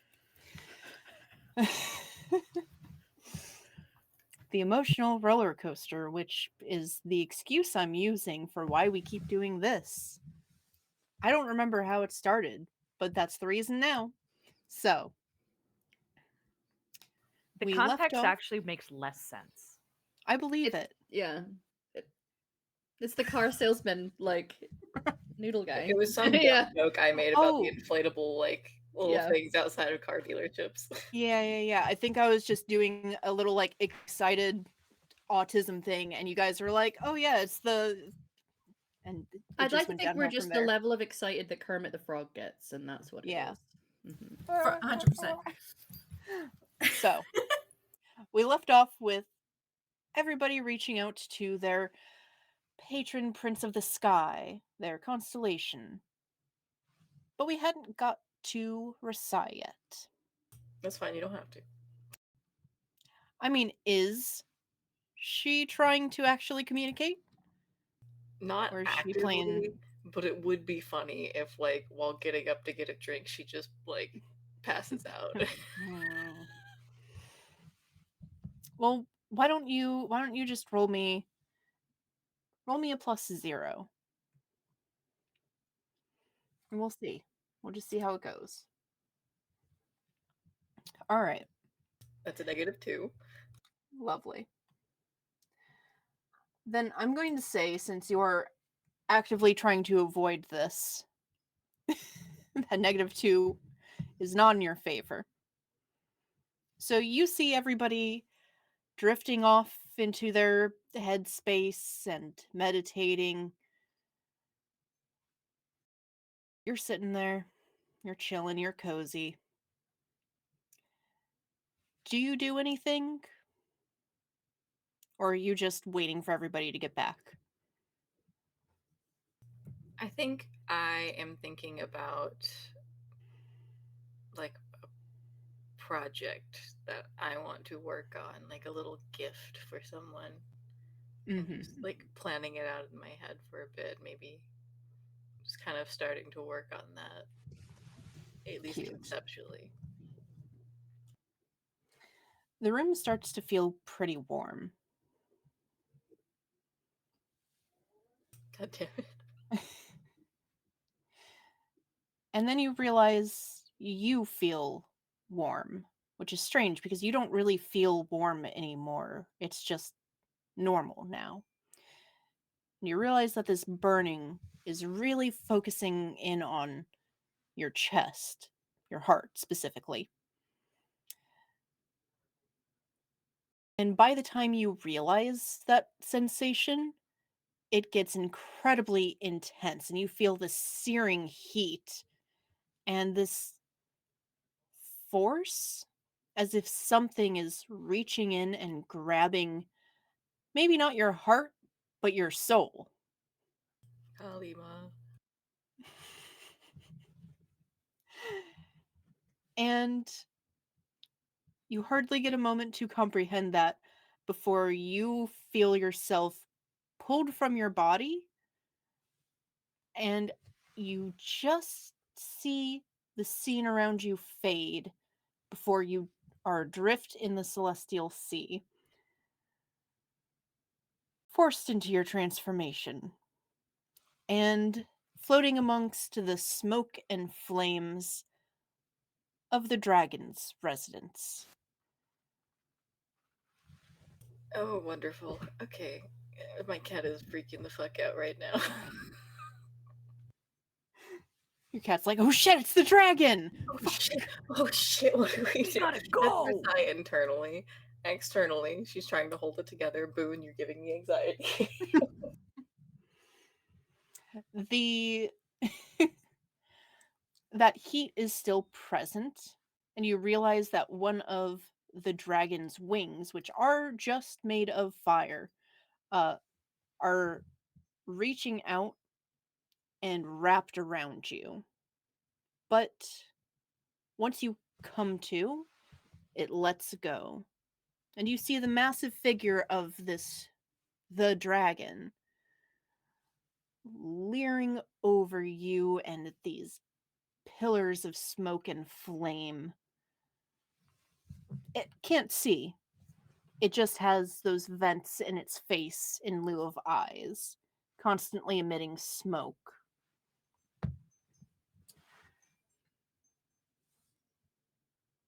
Trying to avoid me? Not at all. Why would I do that? You are a terrible liar. I like to think of it as I'm theatrical more than a terrible liar. Then you need to work on your acting skills.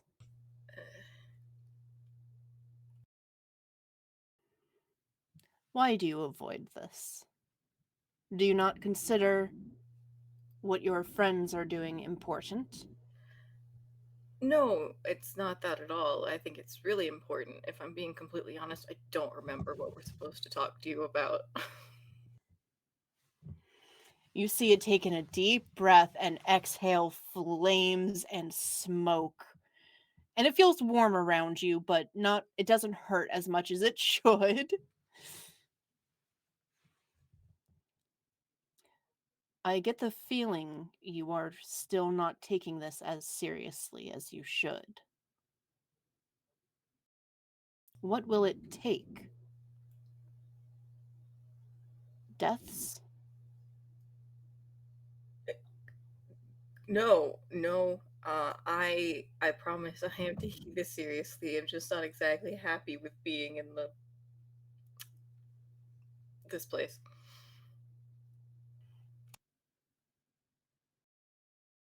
It snorts out another plume of smoke and fire.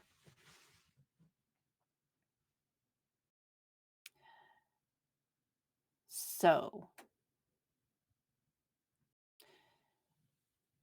you are here to, as I understand it, inquire about Geis?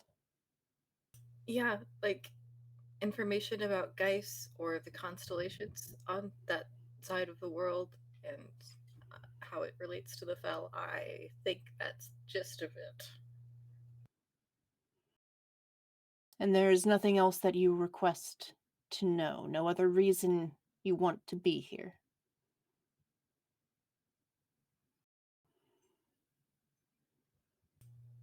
I want to know why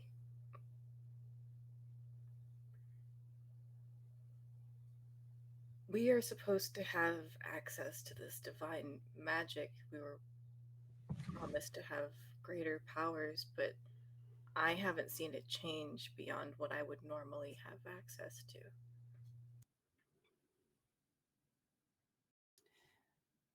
You're holding yourself back, and for good reason.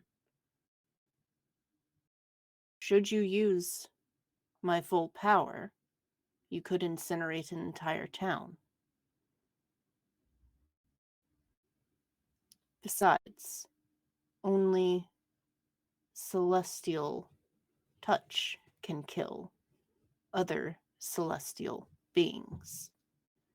No mortal hand could slay the Fel. Only the chosen.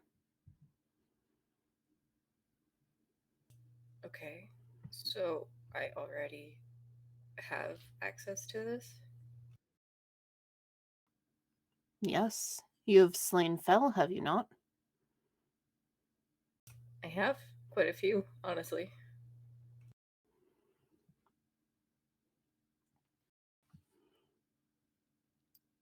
Do you need to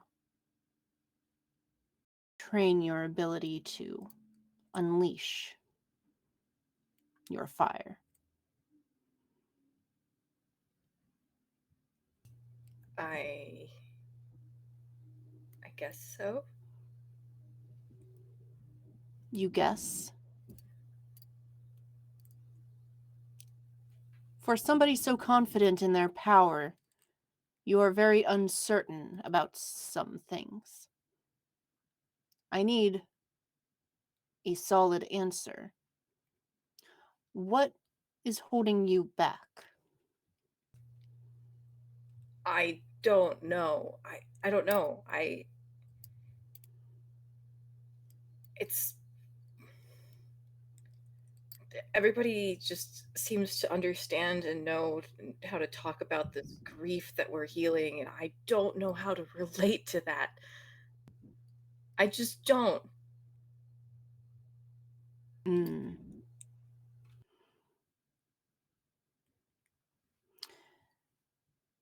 You needn't relate. You only need to help. I understand it is difficult. And I am very happy that you have not had to grieve like we have.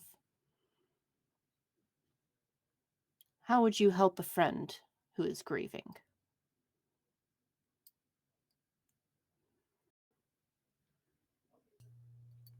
I don't know. Just talk to them, be there for them. Then that is what you must do. If you do not know how to relate, it is simple as that.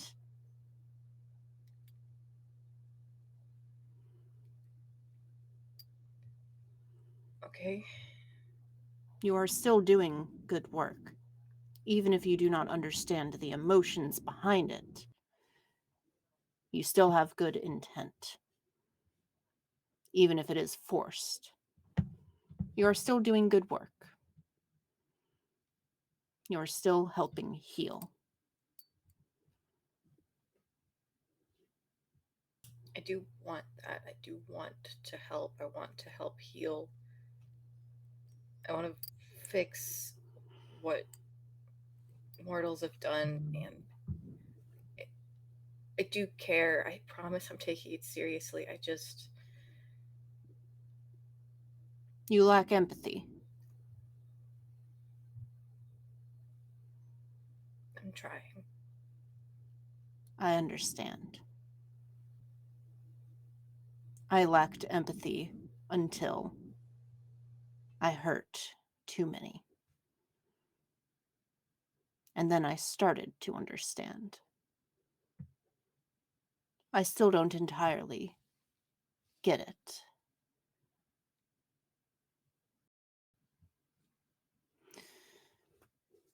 Sympathy is still enough.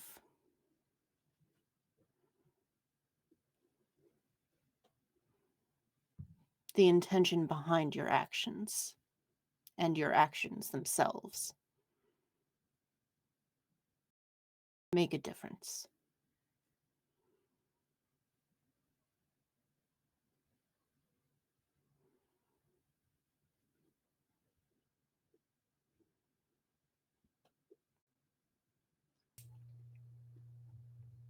Okay. I don't know what to say to that.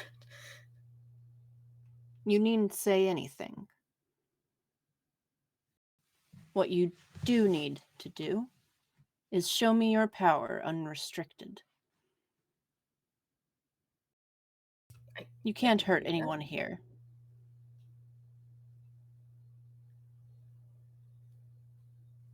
Okay. I want to see. Yeah. Gladly. Yeah, I'll do it. What do I need to do? Your worst.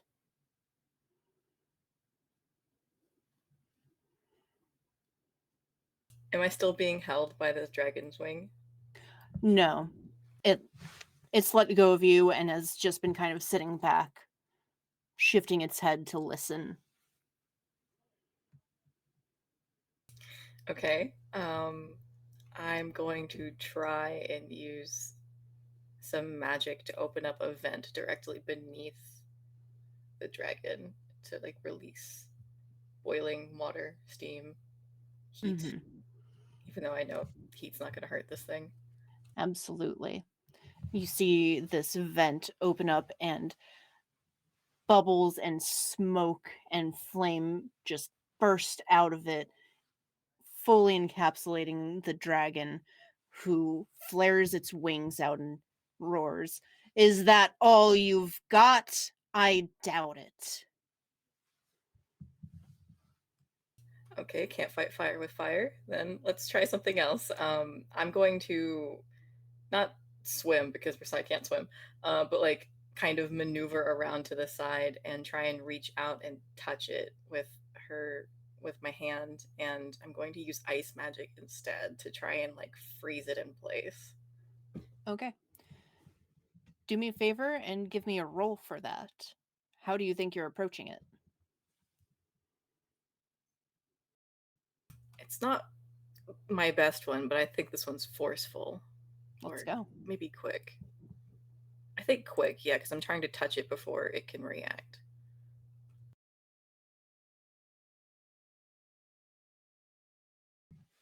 That's a 4. I'm going to use a fate point here as well. I want to use my aspect naturally talented with so much potential. Or I'm going to let you decide which one I use because I also have hot-headed hottie. I could use that as well. I love that for Well, her. I think that depends. Are you more wanting to show off and prove your talent, or are you more upset? I think at this point it is kind of like excitement at the idea of being able to use power, so a little bit of showing off. Then I think that answers that. So are you going to add a +2 or re-roll?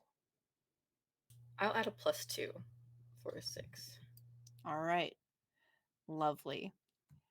For a 6, you are going up against a demigod, but you do manage to fight fire with ice, and the vent that you summoned beneath it closes. It's still wreathed in flames, but it seems like its own flames.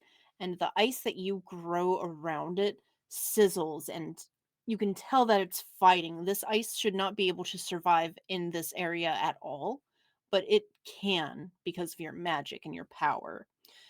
And you see it start to grow along this thing's literally on fire body. And it does freeze one of its feet to the ground.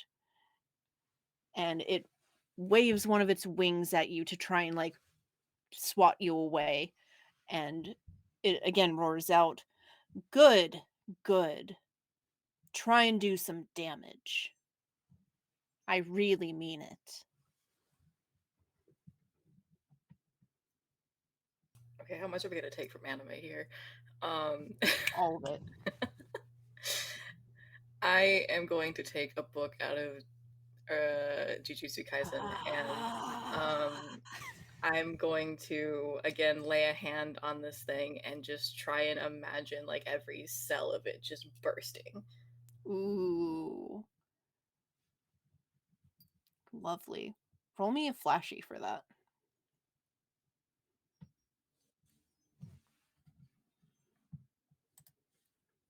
It's a 6. That tracks. Fantastic. All right. And I have a question. Are you holding back at all?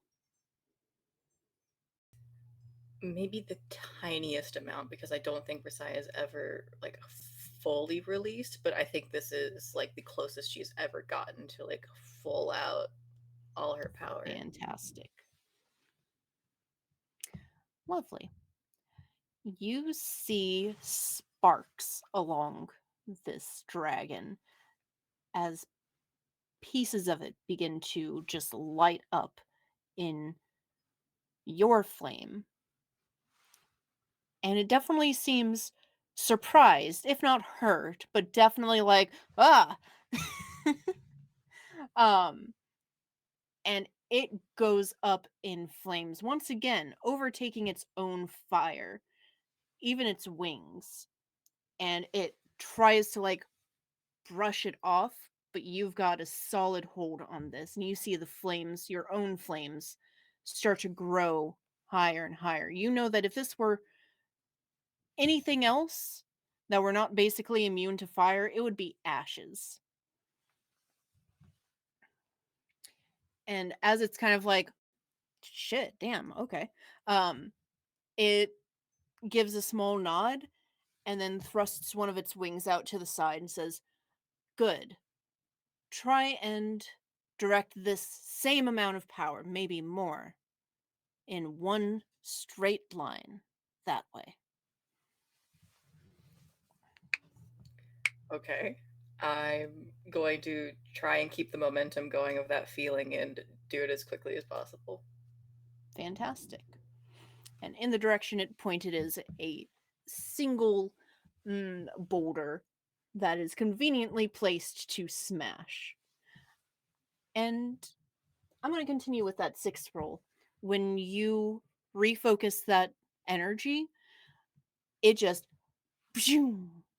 is basically a laser beam that goes right along the ground. I can't fucking read. It says It's 100 out of backwards, 10. so it's 0-1 out of. Okay. It's I'm flipped gonna for flip us. it upside down. It's 100 out Okay. of 10 for us. Yep. Amazing.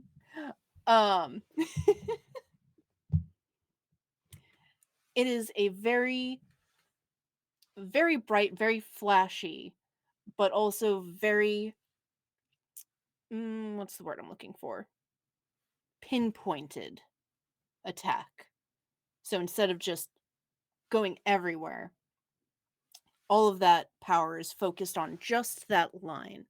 And you see that the damage is tripled. It basically burrows into the ground with how much power there is, exploding parts of it, and that rock is just vaporized.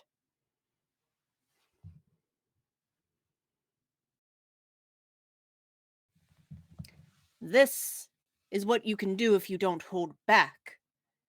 However, you can also do that to your friends. So, use your power, but with caution. Hold back only when necessary. And soon, you will need all of your power.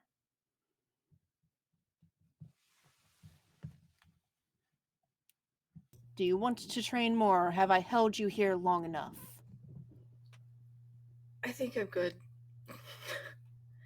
I don't want to hurt my friends, but this felt nice. Then may I suggest extra training by yourself in the temple? Or sorry, just internally thinking, oh shit, double major. I also have a partner and extra training on top of that. I'm never gonna sleep again. Yup.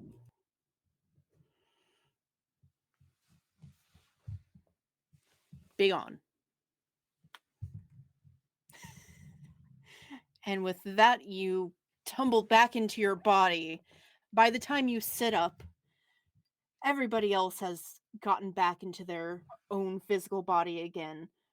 Nico, you do in fact have a massive scroll. Yep.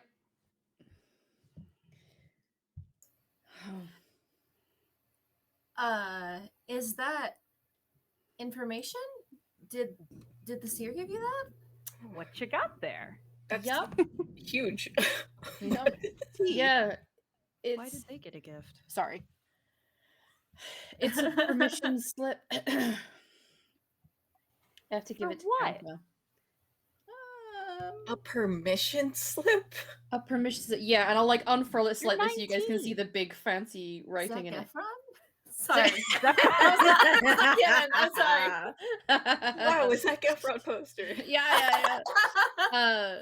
I love Zac Efron. I'm really laughing. I don't even know who's the wow. I'm Okay. more of a Team Tampa girl. The seer needs to borrow my body for a day. And I have to give this to Kampa to ask permission, I think. They can do Everyone that? immediately like sus. They can do that? I like try to like internally head message my guardian, and I'm like, you can do that? Yeah. Well, You just get a very sleepy it- like, huh? I was told it was because I have the blood of their mother. Like we share Oh, yeah. blood, I guess. Right. Yeah. Are you related to the constellations too then? Yep. I think if they're so. related to Kappa, then they're related to hello. Yeah. Why are all these cats here? I'm sorry, they just follow me. You are their goddess. That makes sense. Yeah. We spoke a little about the two constellations on the other side, and we spoke about what we've been doing, and I asked about the heritage and seeing the other side, and they said that normally they can't see the other side because it's the ice blocks out their vision, but they want to use me to like go and see what's going on. Right. On that note, the ram says it's like not fuzzy. Well, I mean, the ram is fuzzy. You know what I mean? It's hard to see on the other side. It's the ice, yeah. Yeah, even for the ram,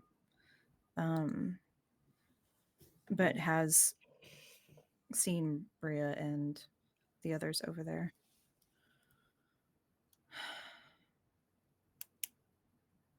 And yeah, if we go over there, same thing of tunnels, and we'll have to fight Fell, and we could go around somehow through water. I don't know if camp is that magical, but I think it's a My matter of heart. speed too. Oh, sorry. Go ahead, Cersei. Oh, just I asked the manager. I don't know if it's the same as what the seer could do with Nico, but I may have told the mandrake that Kampa was thinking, mostly wanted to lay their mom to rest, but also that they might want to bring her back, and apparently, Oh, the mandrake thinks that's a bad idea. which I was confused about, but they they offered to come to Earth for like a hot second and talk to Campa. I don't think it was through me the same way, but Hmm. I didn't say. I said I think we got it, but my bigger point is I asked if she could help us get to Geis. Like even if she could just come to Earth and protect us. I don't know how that's going to work, but we have protection if we go through the ground. Okay. I vote ground over swimming, personally. Agreed. I think it'll be faster. Nico, is there anything we can do to help keep you safe or something while the seer is Yeah. piloting you? I'm not sure. Yeah, what should we look guess- out for that? Like, do you know that when that's going to happen?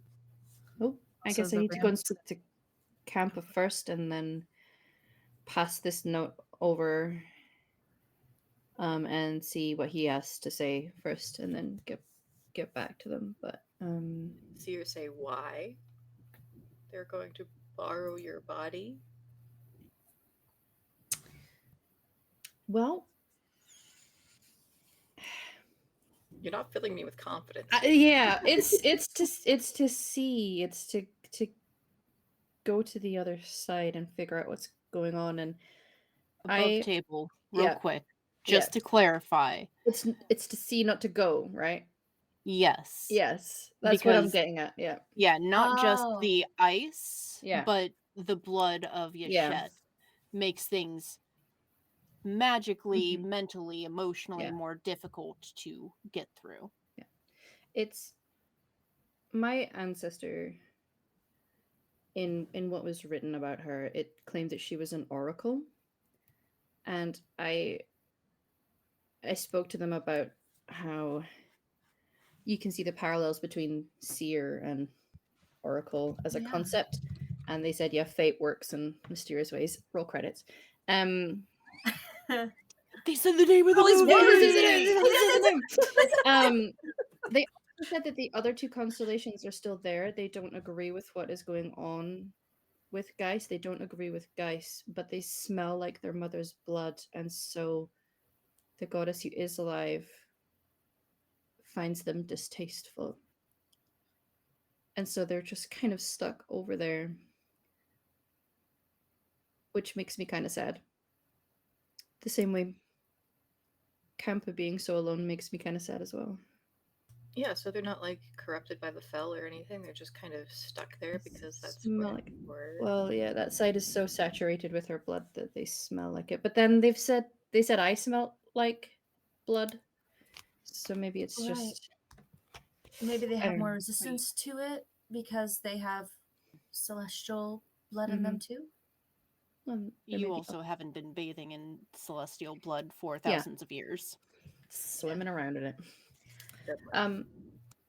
I might go and pass Um, this over to Campa if you guys are okay with it. before you do, the Ram was pretty specific about us staying together. So, to answer Rasai's question and Giselle's,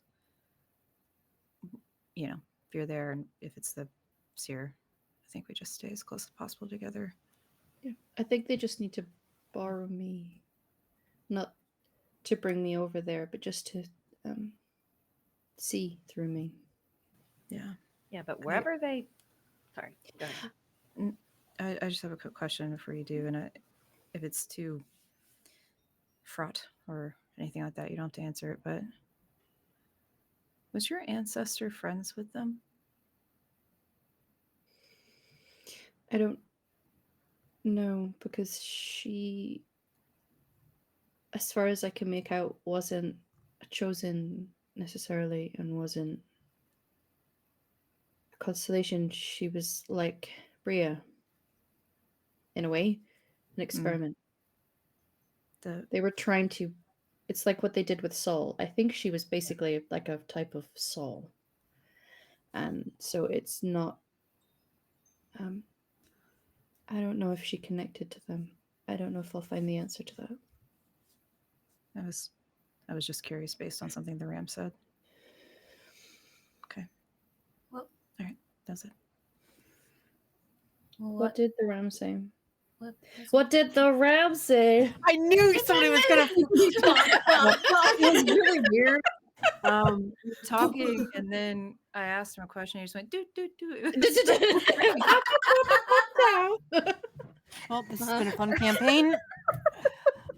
Wild. That was so smooth, Torrent. Okay, I'll get it together. I honestly was asking him other questions, not necessarily about Geis and everything. We got there Oh, thank eventually. God. Don't worry about it. No, I had some other questions. But I was curious and asked about their mother and what really happened, because obviously we saw Campa get hurt, but he's supposed to be immortal. So was their mother supposed to be immortal? And if we really do have all of these powers and, speaking each other's minds and altering reality, are they really immortal, and what happened? It's probably a little bit too much to throw at them, but they only said that Betrayal did it, and it was one of their friends. Sometimes immortal doesn't mean unkillable. Yeah. I think I'm more curious, what does that mean for after, obviously, with what they're doing, guys. But yeah. If I remember my history right, Nico says being a fucking nerd. Yeah, I was gonna say, glasses up. If I remember history. It was the first. It was the first chosen who ended up killing her because she got injured and the monsters started to spill out of her with the blood, and so to stop that, they took her down. There were two original chosen. Yeah. They had split opinions. Yeah. Mm. And that was Auriga and the one who has been erased from history. Nameless. Yeah. So the nameless one injured her, and then Auriga tried to stop the monsters from spilling out of her by. Nope. Because I know it's a lot. Yeah. Nobody knows what. Sorry, I shouldn't read it. I'm not listening. No one knows what. Nobody knows what caused Yeshet's wounds in the first place. All they know is that she was wounded, and it was raining her blood, and from her blood came monsters. Gotcha. Right. And the original chosen were similarly chosen by Isir to protect humanity and get rid of the monsters. And it had an unfortunate. Yeah. And the partner was like, let's take care of things at the source. Mm-hmm. Right. They had two different ideas of taking care of things at the source. One of them was definitely we'll fix it with friendship. And the other one was like, kill it with fire! Fuck it, we ball. I think I was more curious about your ancestor, and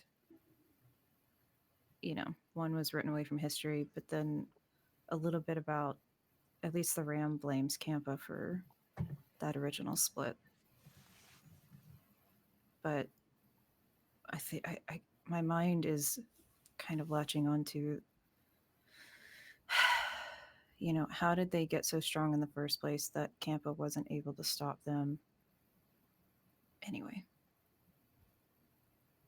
And what are we capable of then? I think when we reach our kaiju form, we maybe are. Well, when we saw Lady Auriga, she had more than just one constellation. I wonder if us each having only one constellation as a guide, or whose powers that we channel, is her way of keeping us in check. Maybe. You being all Because smart. they didn't know. Our constellations didn't know they were getting new chosen. It was a surprise. Yeah. To them. Right. It's Yeah. weird. Yeah. Okay. Anyway. I'm gonna go past this. I'm not gonna do anything until we're all there. I appreciate the one to look out for me when that happens. They did say a day, so that's quite long, but I'll at least see what he thinks about this. Did you guys not fight your guide? What? No. I had No, tea. just I being had a nice to giant others. teacup. It was great. It was Right, like we hunted. I had a little What? flower teacup. Oh, that's Yeah, adorable. I just got to scratch and It was lay on also them. edible. Oh, that You sounds did great. edibles with your guardian? Is that legal? No, here? the flower Awesome. was edible. I mean, You're demigods. Why wouldn't How you feeling? Give it another half hour. we'll see. We'll see. But I'll go No, get munchies. I did discover that my guardian has multiple eyes. So it was pretty cool, actually. Where? That's not what I. That's not I'm gonna mute. I'll be right back. you guys. Y'all, do you see the name of this Yep. episode? We were supposed to get to the next fight. Yeah. Oh, shoot. Oh, I'm sorry. Let's go. Let's go. I'm Give your teasing. permission slip. It's okay. I'll scamper off to go and find camp up. Lovely. You do so. You deliver the massive permission slip. He magics it open and is just like, fine. Are you sure? Effort, I guess. We do have places to be, so it's a bit inconvenient. Well, I don't know. They didn't necessarily say when they needed to do that. Or do they say that on the note? They don't. Okay. It could wait. Well, we won't be on this side of the world for much longer. Oh. Okay. So it depends on how close you want to get.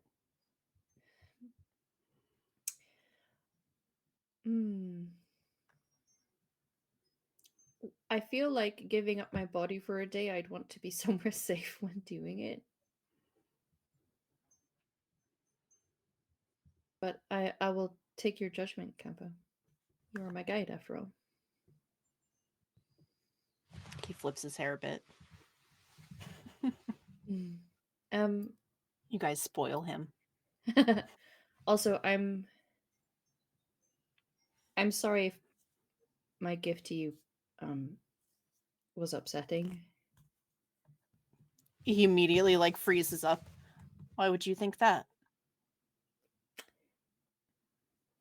Because I feel like your situation is a difficult one, and I can only imagine how upsetting it might be. I understand that you're not in the charts that I study anymore. And I don't think that's very fair. So I guess I just wanted to bring a little bit of it back. If that's okay. Well, I appreciate the notion. It has been this way for a long time. It is just how it is, regardless of whether we think it's fair or not. Yeah, well, we're here to make things right. Correct. Tomorrow? Yeah. Okay.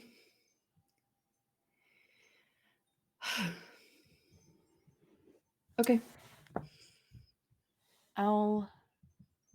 I can keep you in my lab. I'd still like the rest to train. I still need to talk to Soul again. Okay. But I think she would like to have something important to do, like keep you safe.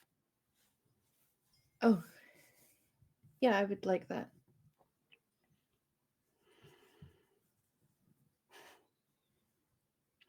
Tomorrow, then. Okay. And he into glitter.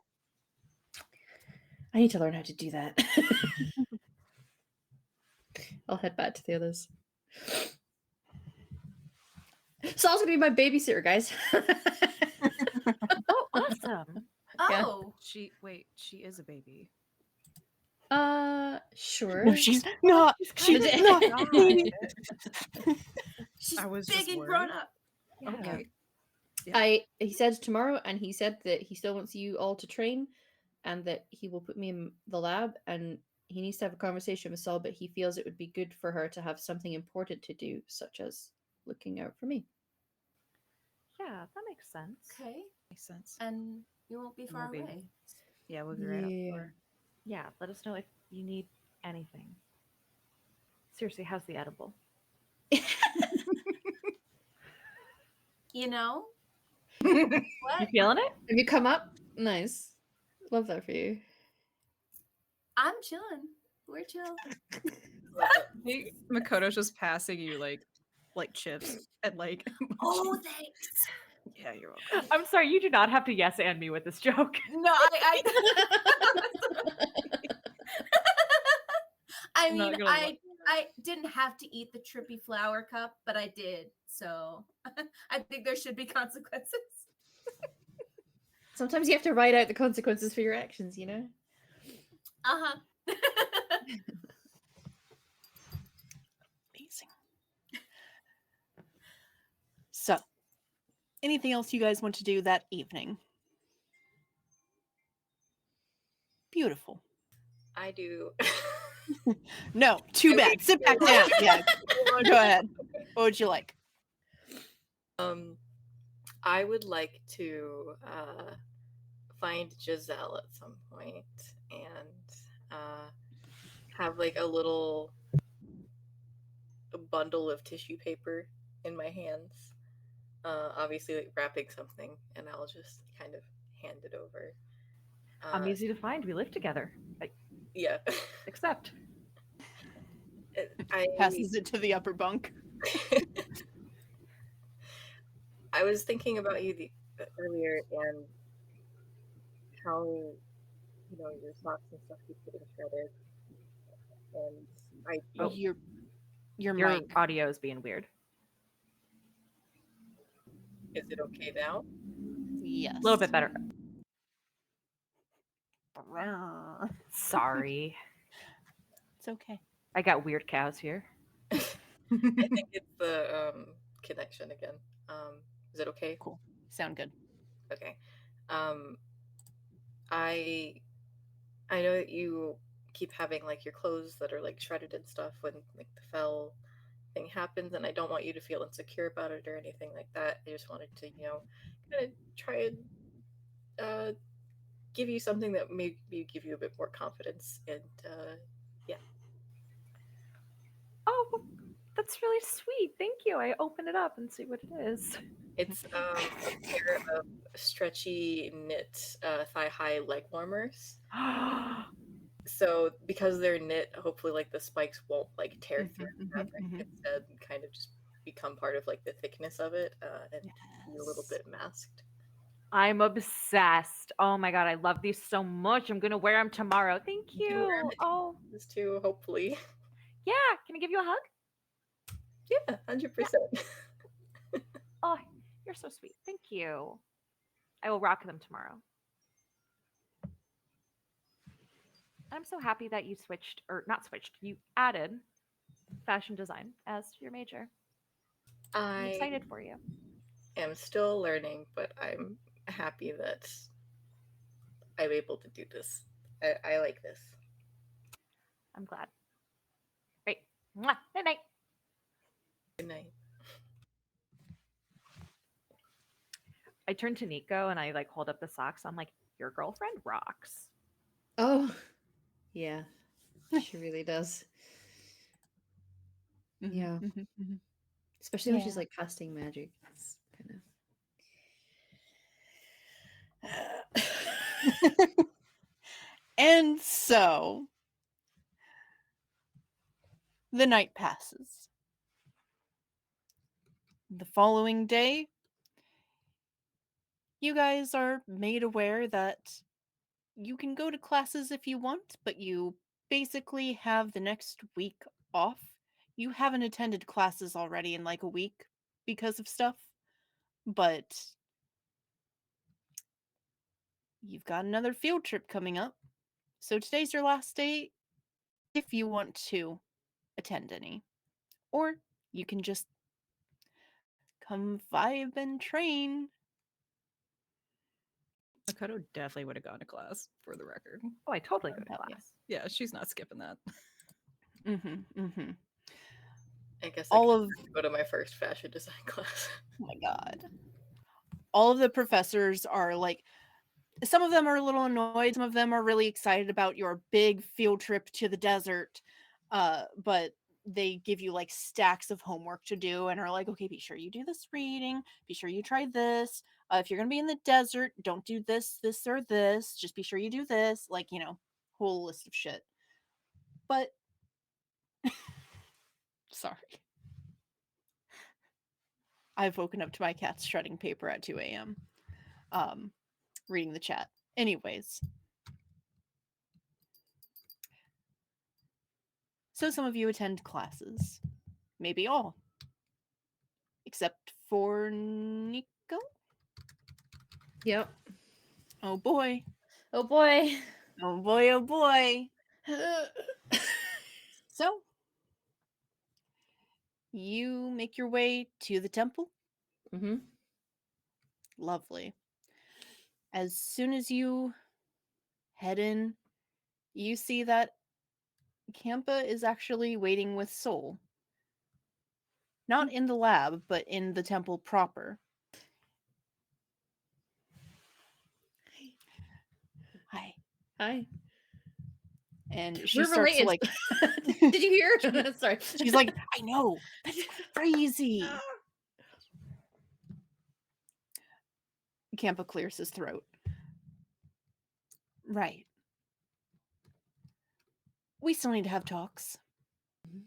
But I believe you have some important business to do with one of my siblings, so Soul, thank you for helping out with this. And Soul just kind of like turns away and is like, whatever. It's clear that the talk still didn't go very well. Mm-hmm. But at least it happened. Yeah. And Soul is going to just spin around, her frilly little dress twirling with her. And as she does, part of her starts to just shift into that fell nastiness. No particular shape, just something that launches her up. She briefly has wings that catch her landing, and then she just plops back to normal, kind of falls a little bit because she's on her humanoid feet, catches herself on the wall, and then turns over and waves Nico to come with. Yeah. I will scuttle behind. Mm-hmm. As soon as you guys are behind the waterfall that hides the secret entrance to the lab, she immediately is just like, I can't believe him. Do you know what he told me? What did he tell you? And she just goes into like Mm-hmm. 20 minutes of gossiping about like how he tried to like be nice after all of this bullshit and she's not having it and she's still mad at him and blah blah blah blah blah, all that Yeah. kind of shit. Yeah. Try to be Um, relatable. So cringe. Yeah. yeah. But Mm. eventually she gets her venting out and is like, "Oh, you have things to do. I do. I'm going to but- keep you safe. Okay. I trust Okay. you. I trust you too. Mm. Okay. Do my uncles know about me?" I'll ask. But they seem to see everything. And so I'm gonna say yes. Yes, they do. Tell them I say hi. I will. Okay. And then she immediately like grabs a bunch of blankets that she stole and like starts to make a nest around Yeah. you because she saw that's what you guys have been doing. Yeah. I'll be And like, she has been still spying on you guys. yeah. I'll just smile through the whole thing. You know, Mhm. I don't know about you, but it's kind of nice to have a family member that I can maybe relate to a little better than parental figures. I haven't had one before, so I don't know what it's meant to look like, but Yeah. It's a little weird, but it's nice. okay. I'm not sure what I meant to do. She just sits right in front and stares. Oh.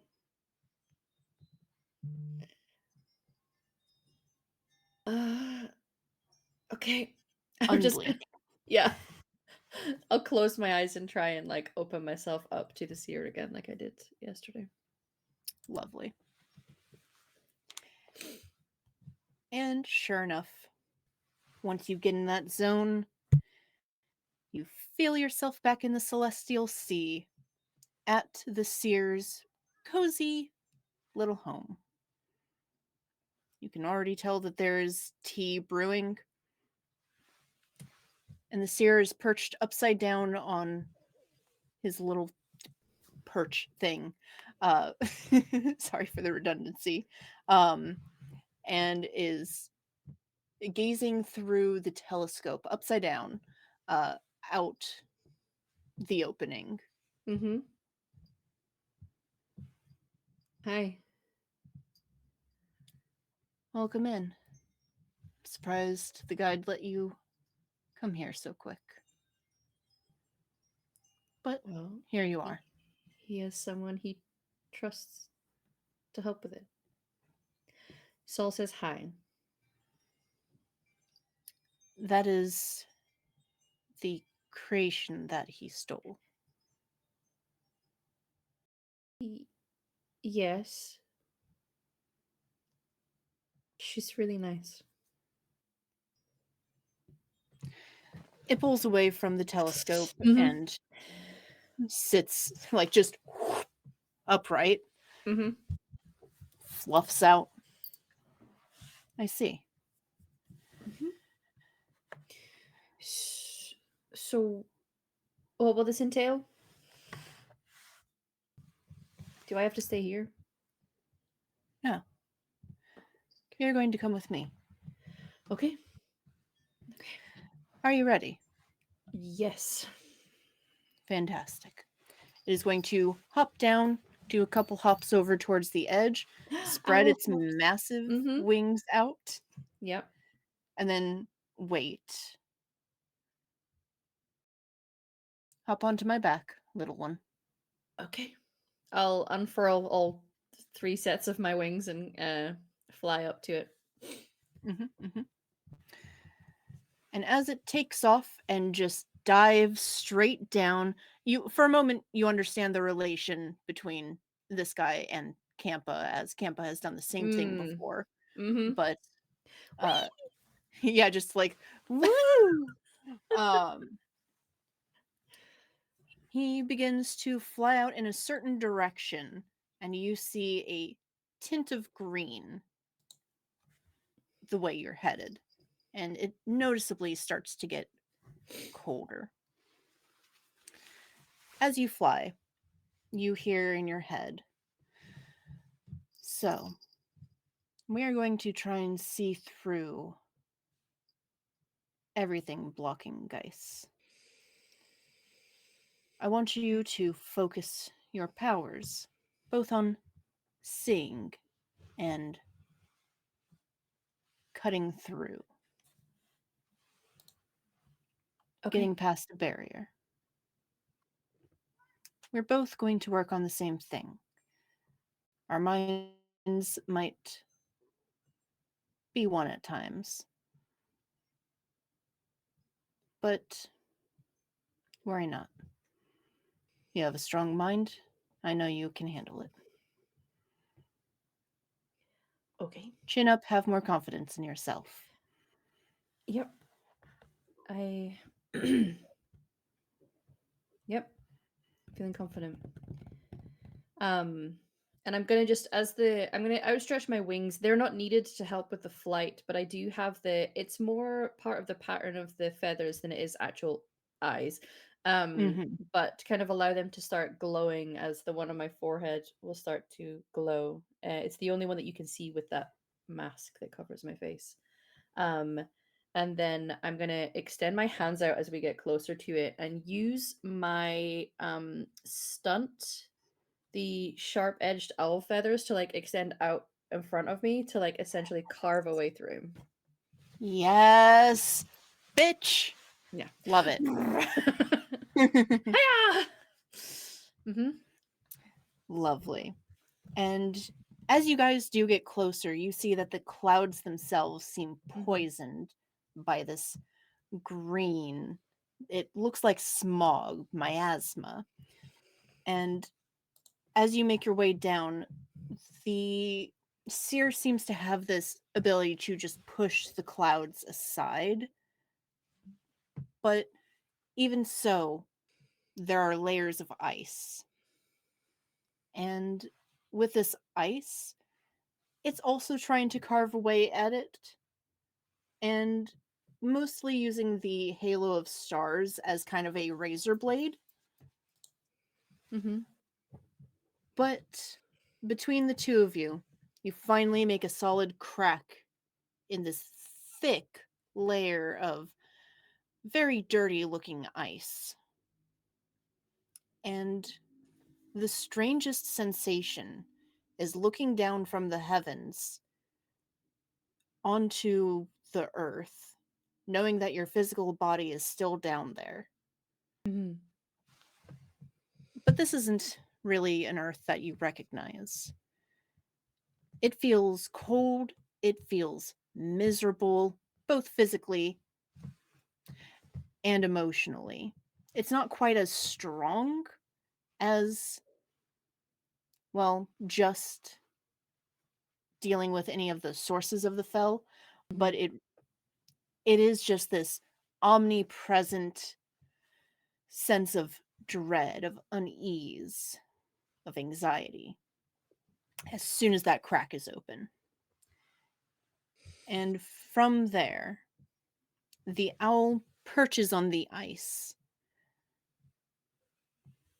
And it doesn't look physically down, but it spreads its wings out, and you can see it's trying to focus its mind's eye now that this physical barrier has been broken. I think normally when Nico transforms, the areas that are the vitiligo will glow that sort of green color. As they're trying to focus through here, what they're trying to tap into in terms of like finding their confidence is like finding that ancestral hereditary tie to things.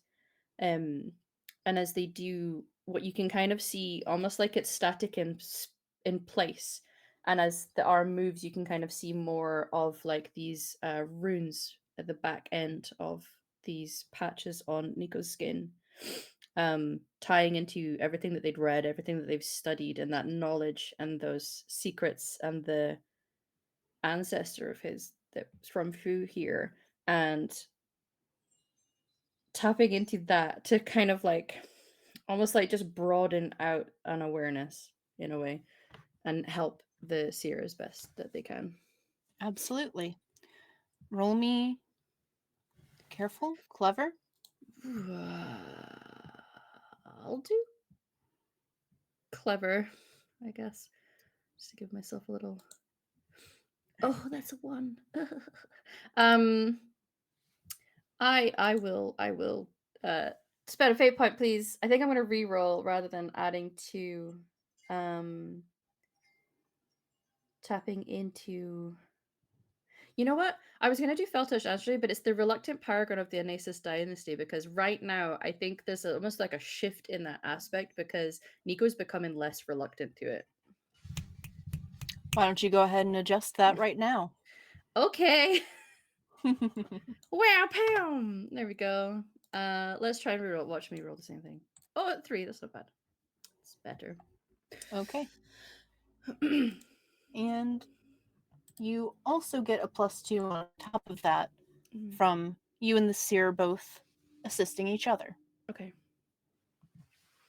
So, with a 5. Now, I know you literally just told me, but remind my migraine-riddled head there. what specifically you're trying to look for.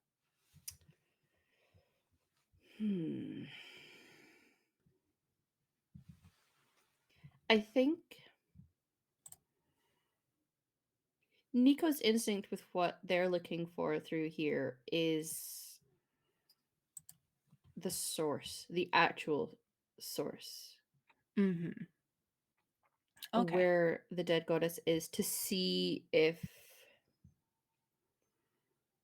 there's any sort of concentrated effects around that area that is maybe more than what people are expecting, if there is more coming from her, if there are people there, is that where they've taken Bria or whatever when they come through here, like just to see, almost like zoning in on the source of what the problem is through here. Okay. As you focus in on this, you feel another strange sensation. Already strange now because you're basically astral projecting, but it kind of happens again as you feel your consciousness split into many, as smaller owls begin to, spectral ones, just descend over Geis. And from each of their perspective, you can see this horrid landscape. Nothing but ice and snow and horrible deep crevices that are just crawling with fell and have those deep veins of fell burrowing out of them. Even the snow and the ice are dirty with this, just, dare I say, taint. Master your taint. But you see that from this height, you can almost tell from where all of the strongest points of the fell are. The goddess covered almost pretty much this entire side of the world. There are some places that look worse, and that's mostly the... You know what? You're not going to know what side this is. Mostly is one half of this side. The other half still looks bad, just not completely uninhabitable. That side, the one that at least looks better, still a frozen wasteland, but there is one city standing, and throughout all of these owls' visions, you don't see any settlements. You see maybe some frozen over remnants of ancient civilizations, but nothing that's been active in the past several hundred years. But this massive city with huge walls all around it, a spire of a castle at the center, and some semblance of a town around it. Doesn't look nice, but it looks livable. Mm-hmm. And even though you felt the other side was significantly heavier, significantly more overall infected, you get the sense that there's something terrible deep in that castle. You can feel your vision, the vision of several of these owls, as they go deeper into this, get pulled underground, and you Mhm. see roots, veins of fell spread throughout the town, spread further, and you get the sense this is man-made. You don't get the sense that this is natural. Yeah. And as these visions are spreading out looking, you also see that there are fell soldiers throughout the town. None of the people seem to be batting an eye about it. Can I try to focus my energy on this terrible thing that I'm feeling? Is it only that sort of like mining down that is concentrating that feeling, or is there something else that's there creating that feeling? Give me another roll, please, Okay. and add a +2.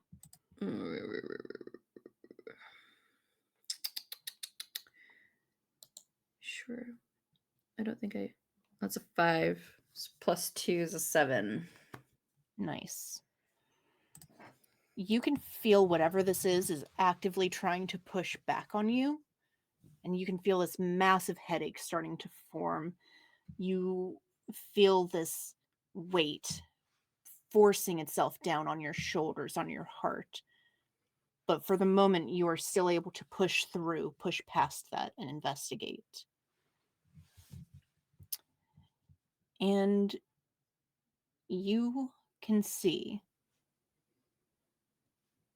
one, the queen, who, to put it nicely, looks like a Sailor Moon villain. Mm-hmm. But you can tell that she herself has experimented or had experiments done on herself as well. And you get a strong sense of control from her. You immediately can tell she is the one in charge of all of the fell that you've seen within the walls. Further down, you see flashes of the lab. You see flashes of similar experiments to Soul, except they can't quite get them right. They can't quite make things from scratch. Mm-hmm. So you think these are all from the past, what you're seeing. It's a little difficult to tell with whatever the fuck Yeah. is going on. Mm-hmm. But none of those survived. So now you're just seeing people getting the soul treatment. And it doesn't look like they've given up on their attempts. Further down, there is a pulsating mass of fell influence in a similar tube to Soul's cylinder, but significantly more green. Mm. And from that, you get just queasy. There are veins coming out from it and sinking into the ground. Looks like it's taking a long time to grow, but whatever this is, probably not going to be good. No.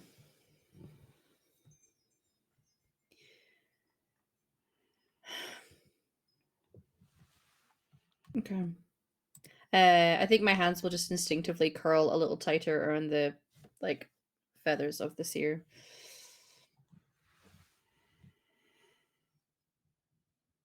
It's so terrible through here. Have you seen what you need to?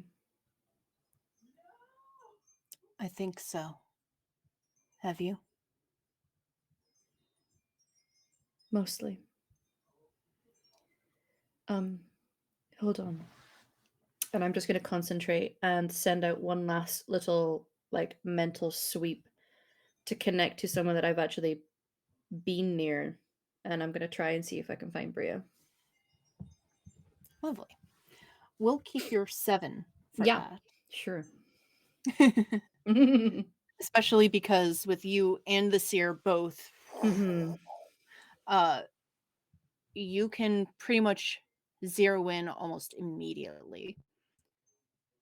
Back near that same castle town, not inside, but on the border, out in these frozen wastes, battling against a blizzard, you see Bria decked out decked out in much warmer clothes, looking absolutely miserable. You think you still see C to B tucked away in their lairs. But with them is what Cersei described, a massive, towering woman in full armor, with red hair brightly flowing behind her. And it seems like they are training. The taller woman is instructing Bria on how to control the Fel. You see, very easily, Bria is just raising Fel from the ground. Tons of them. And is instructing them to go this way, do that, fight this. And it seems much easier on this side. But definitely, she's being trained pretty hard in rough conditions. I think Nico taking Campa's lesson to heart and knowing that the best way to fight against any Fel influence inside of you is to focus on the positive and shut out the negative. If I can, I'd like to just reach out, even if it's just mentally, but I'd like to at least create just this little swirl of warmth around Bria, given how cold it is. And I'd like it to smell like flowers. And just say, I see you. I'm And that's so it. normal about this. Yep, you're welcome. And Bria, for a moment, you see the Fel that she is controlling falter and their forms shift for a moment as her breath catches. That's where we're going to leave off for today. Ah! I'm a paragon, baby! Let's go.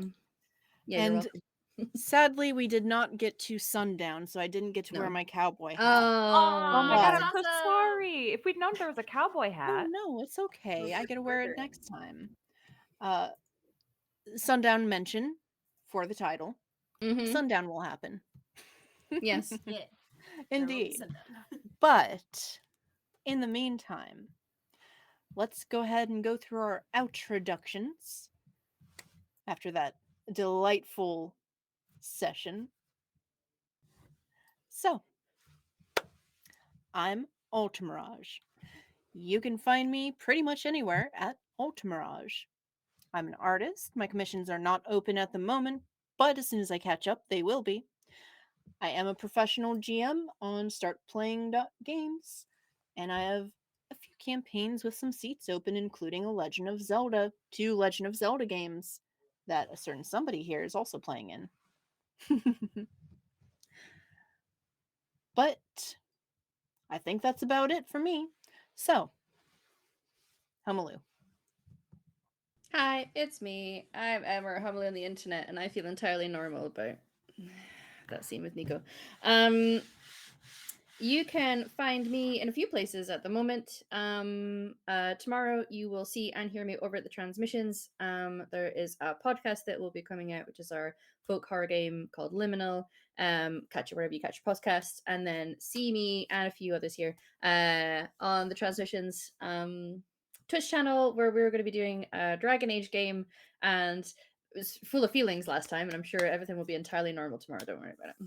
And then on Sunday is the finale of the Dragon Age story I'm running here on Girls on These Worlds for All Templars or Bastards. It's set to be quite emotional, and it is a finale, so if you can, it would be lovely to have people show up for that. That'd be great.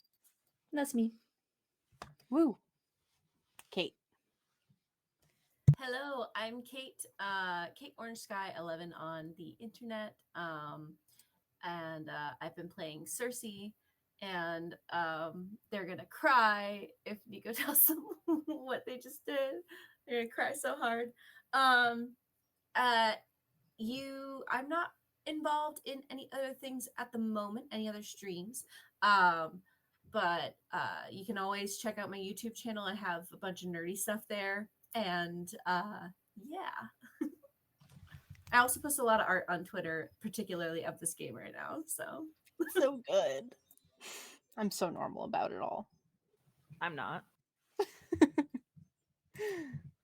Well, skill issue. Jill. Hello, I'm Jill. I'm hoping my audio is okay. You can find me most places as GhostDJK, and I am training to usurp a demigod, like everybody does. You can find me here on Mondays, on Tuesdays, I guess Transmissions Tuesdays, dubbed by Kate. I will be in the Blood and Lyrium game as well as the Black Teeth podcast, so you can see and hear me over there. Woo. Julia. Hello, my name is still Julia. You can find me on Twitter or Instagram at J_Deluxe. And this is my only project currently because I work like a full-time office schedule. But I'm also putting a toe into the professional DMing world. You can find me on Start Playing under Just Julia. So yeah. Yeah. And Torin. Hello, everyone. I am Torn, or Torn Talks Creativity. I was playing Makoto Shauna, who honestly doing okay. Just having ideas, magic ideas. What? Character growth. As far as other things I am in Blood and Lyrium. Mentioned previously, play a little cockroach of a rogue who I quite love, but is also very stinky. Erevan just wrapped up the game that was on Fridays. It was very, very lovely, very emotional. I'm sure it will be on YouTube soon if you'd like to go catch up on that 10-episode arc. Otherwise, I am in All Templars are Bastards. I just don't want to admit that there's a finale. It's just not going to happen. It's going to go forever, and it's fine. Trauma dumps. Okay. Otherwise, I am a voice actor and a digital artist. I do have my own Twitch page if you want to see anything of that, which is on Wednesdays and Saturdays at the current moment because of all the projects I'm in, and a lot of audiobooks are coming out soon that I have voiced. So thank you. Woo! How exciting. All right. And right now, as I double check everything, the only announcements that we have, we are going to be rating Blood Thread Cheers. So stick with us as we see what they're up to. And thank you for watching. See you next time.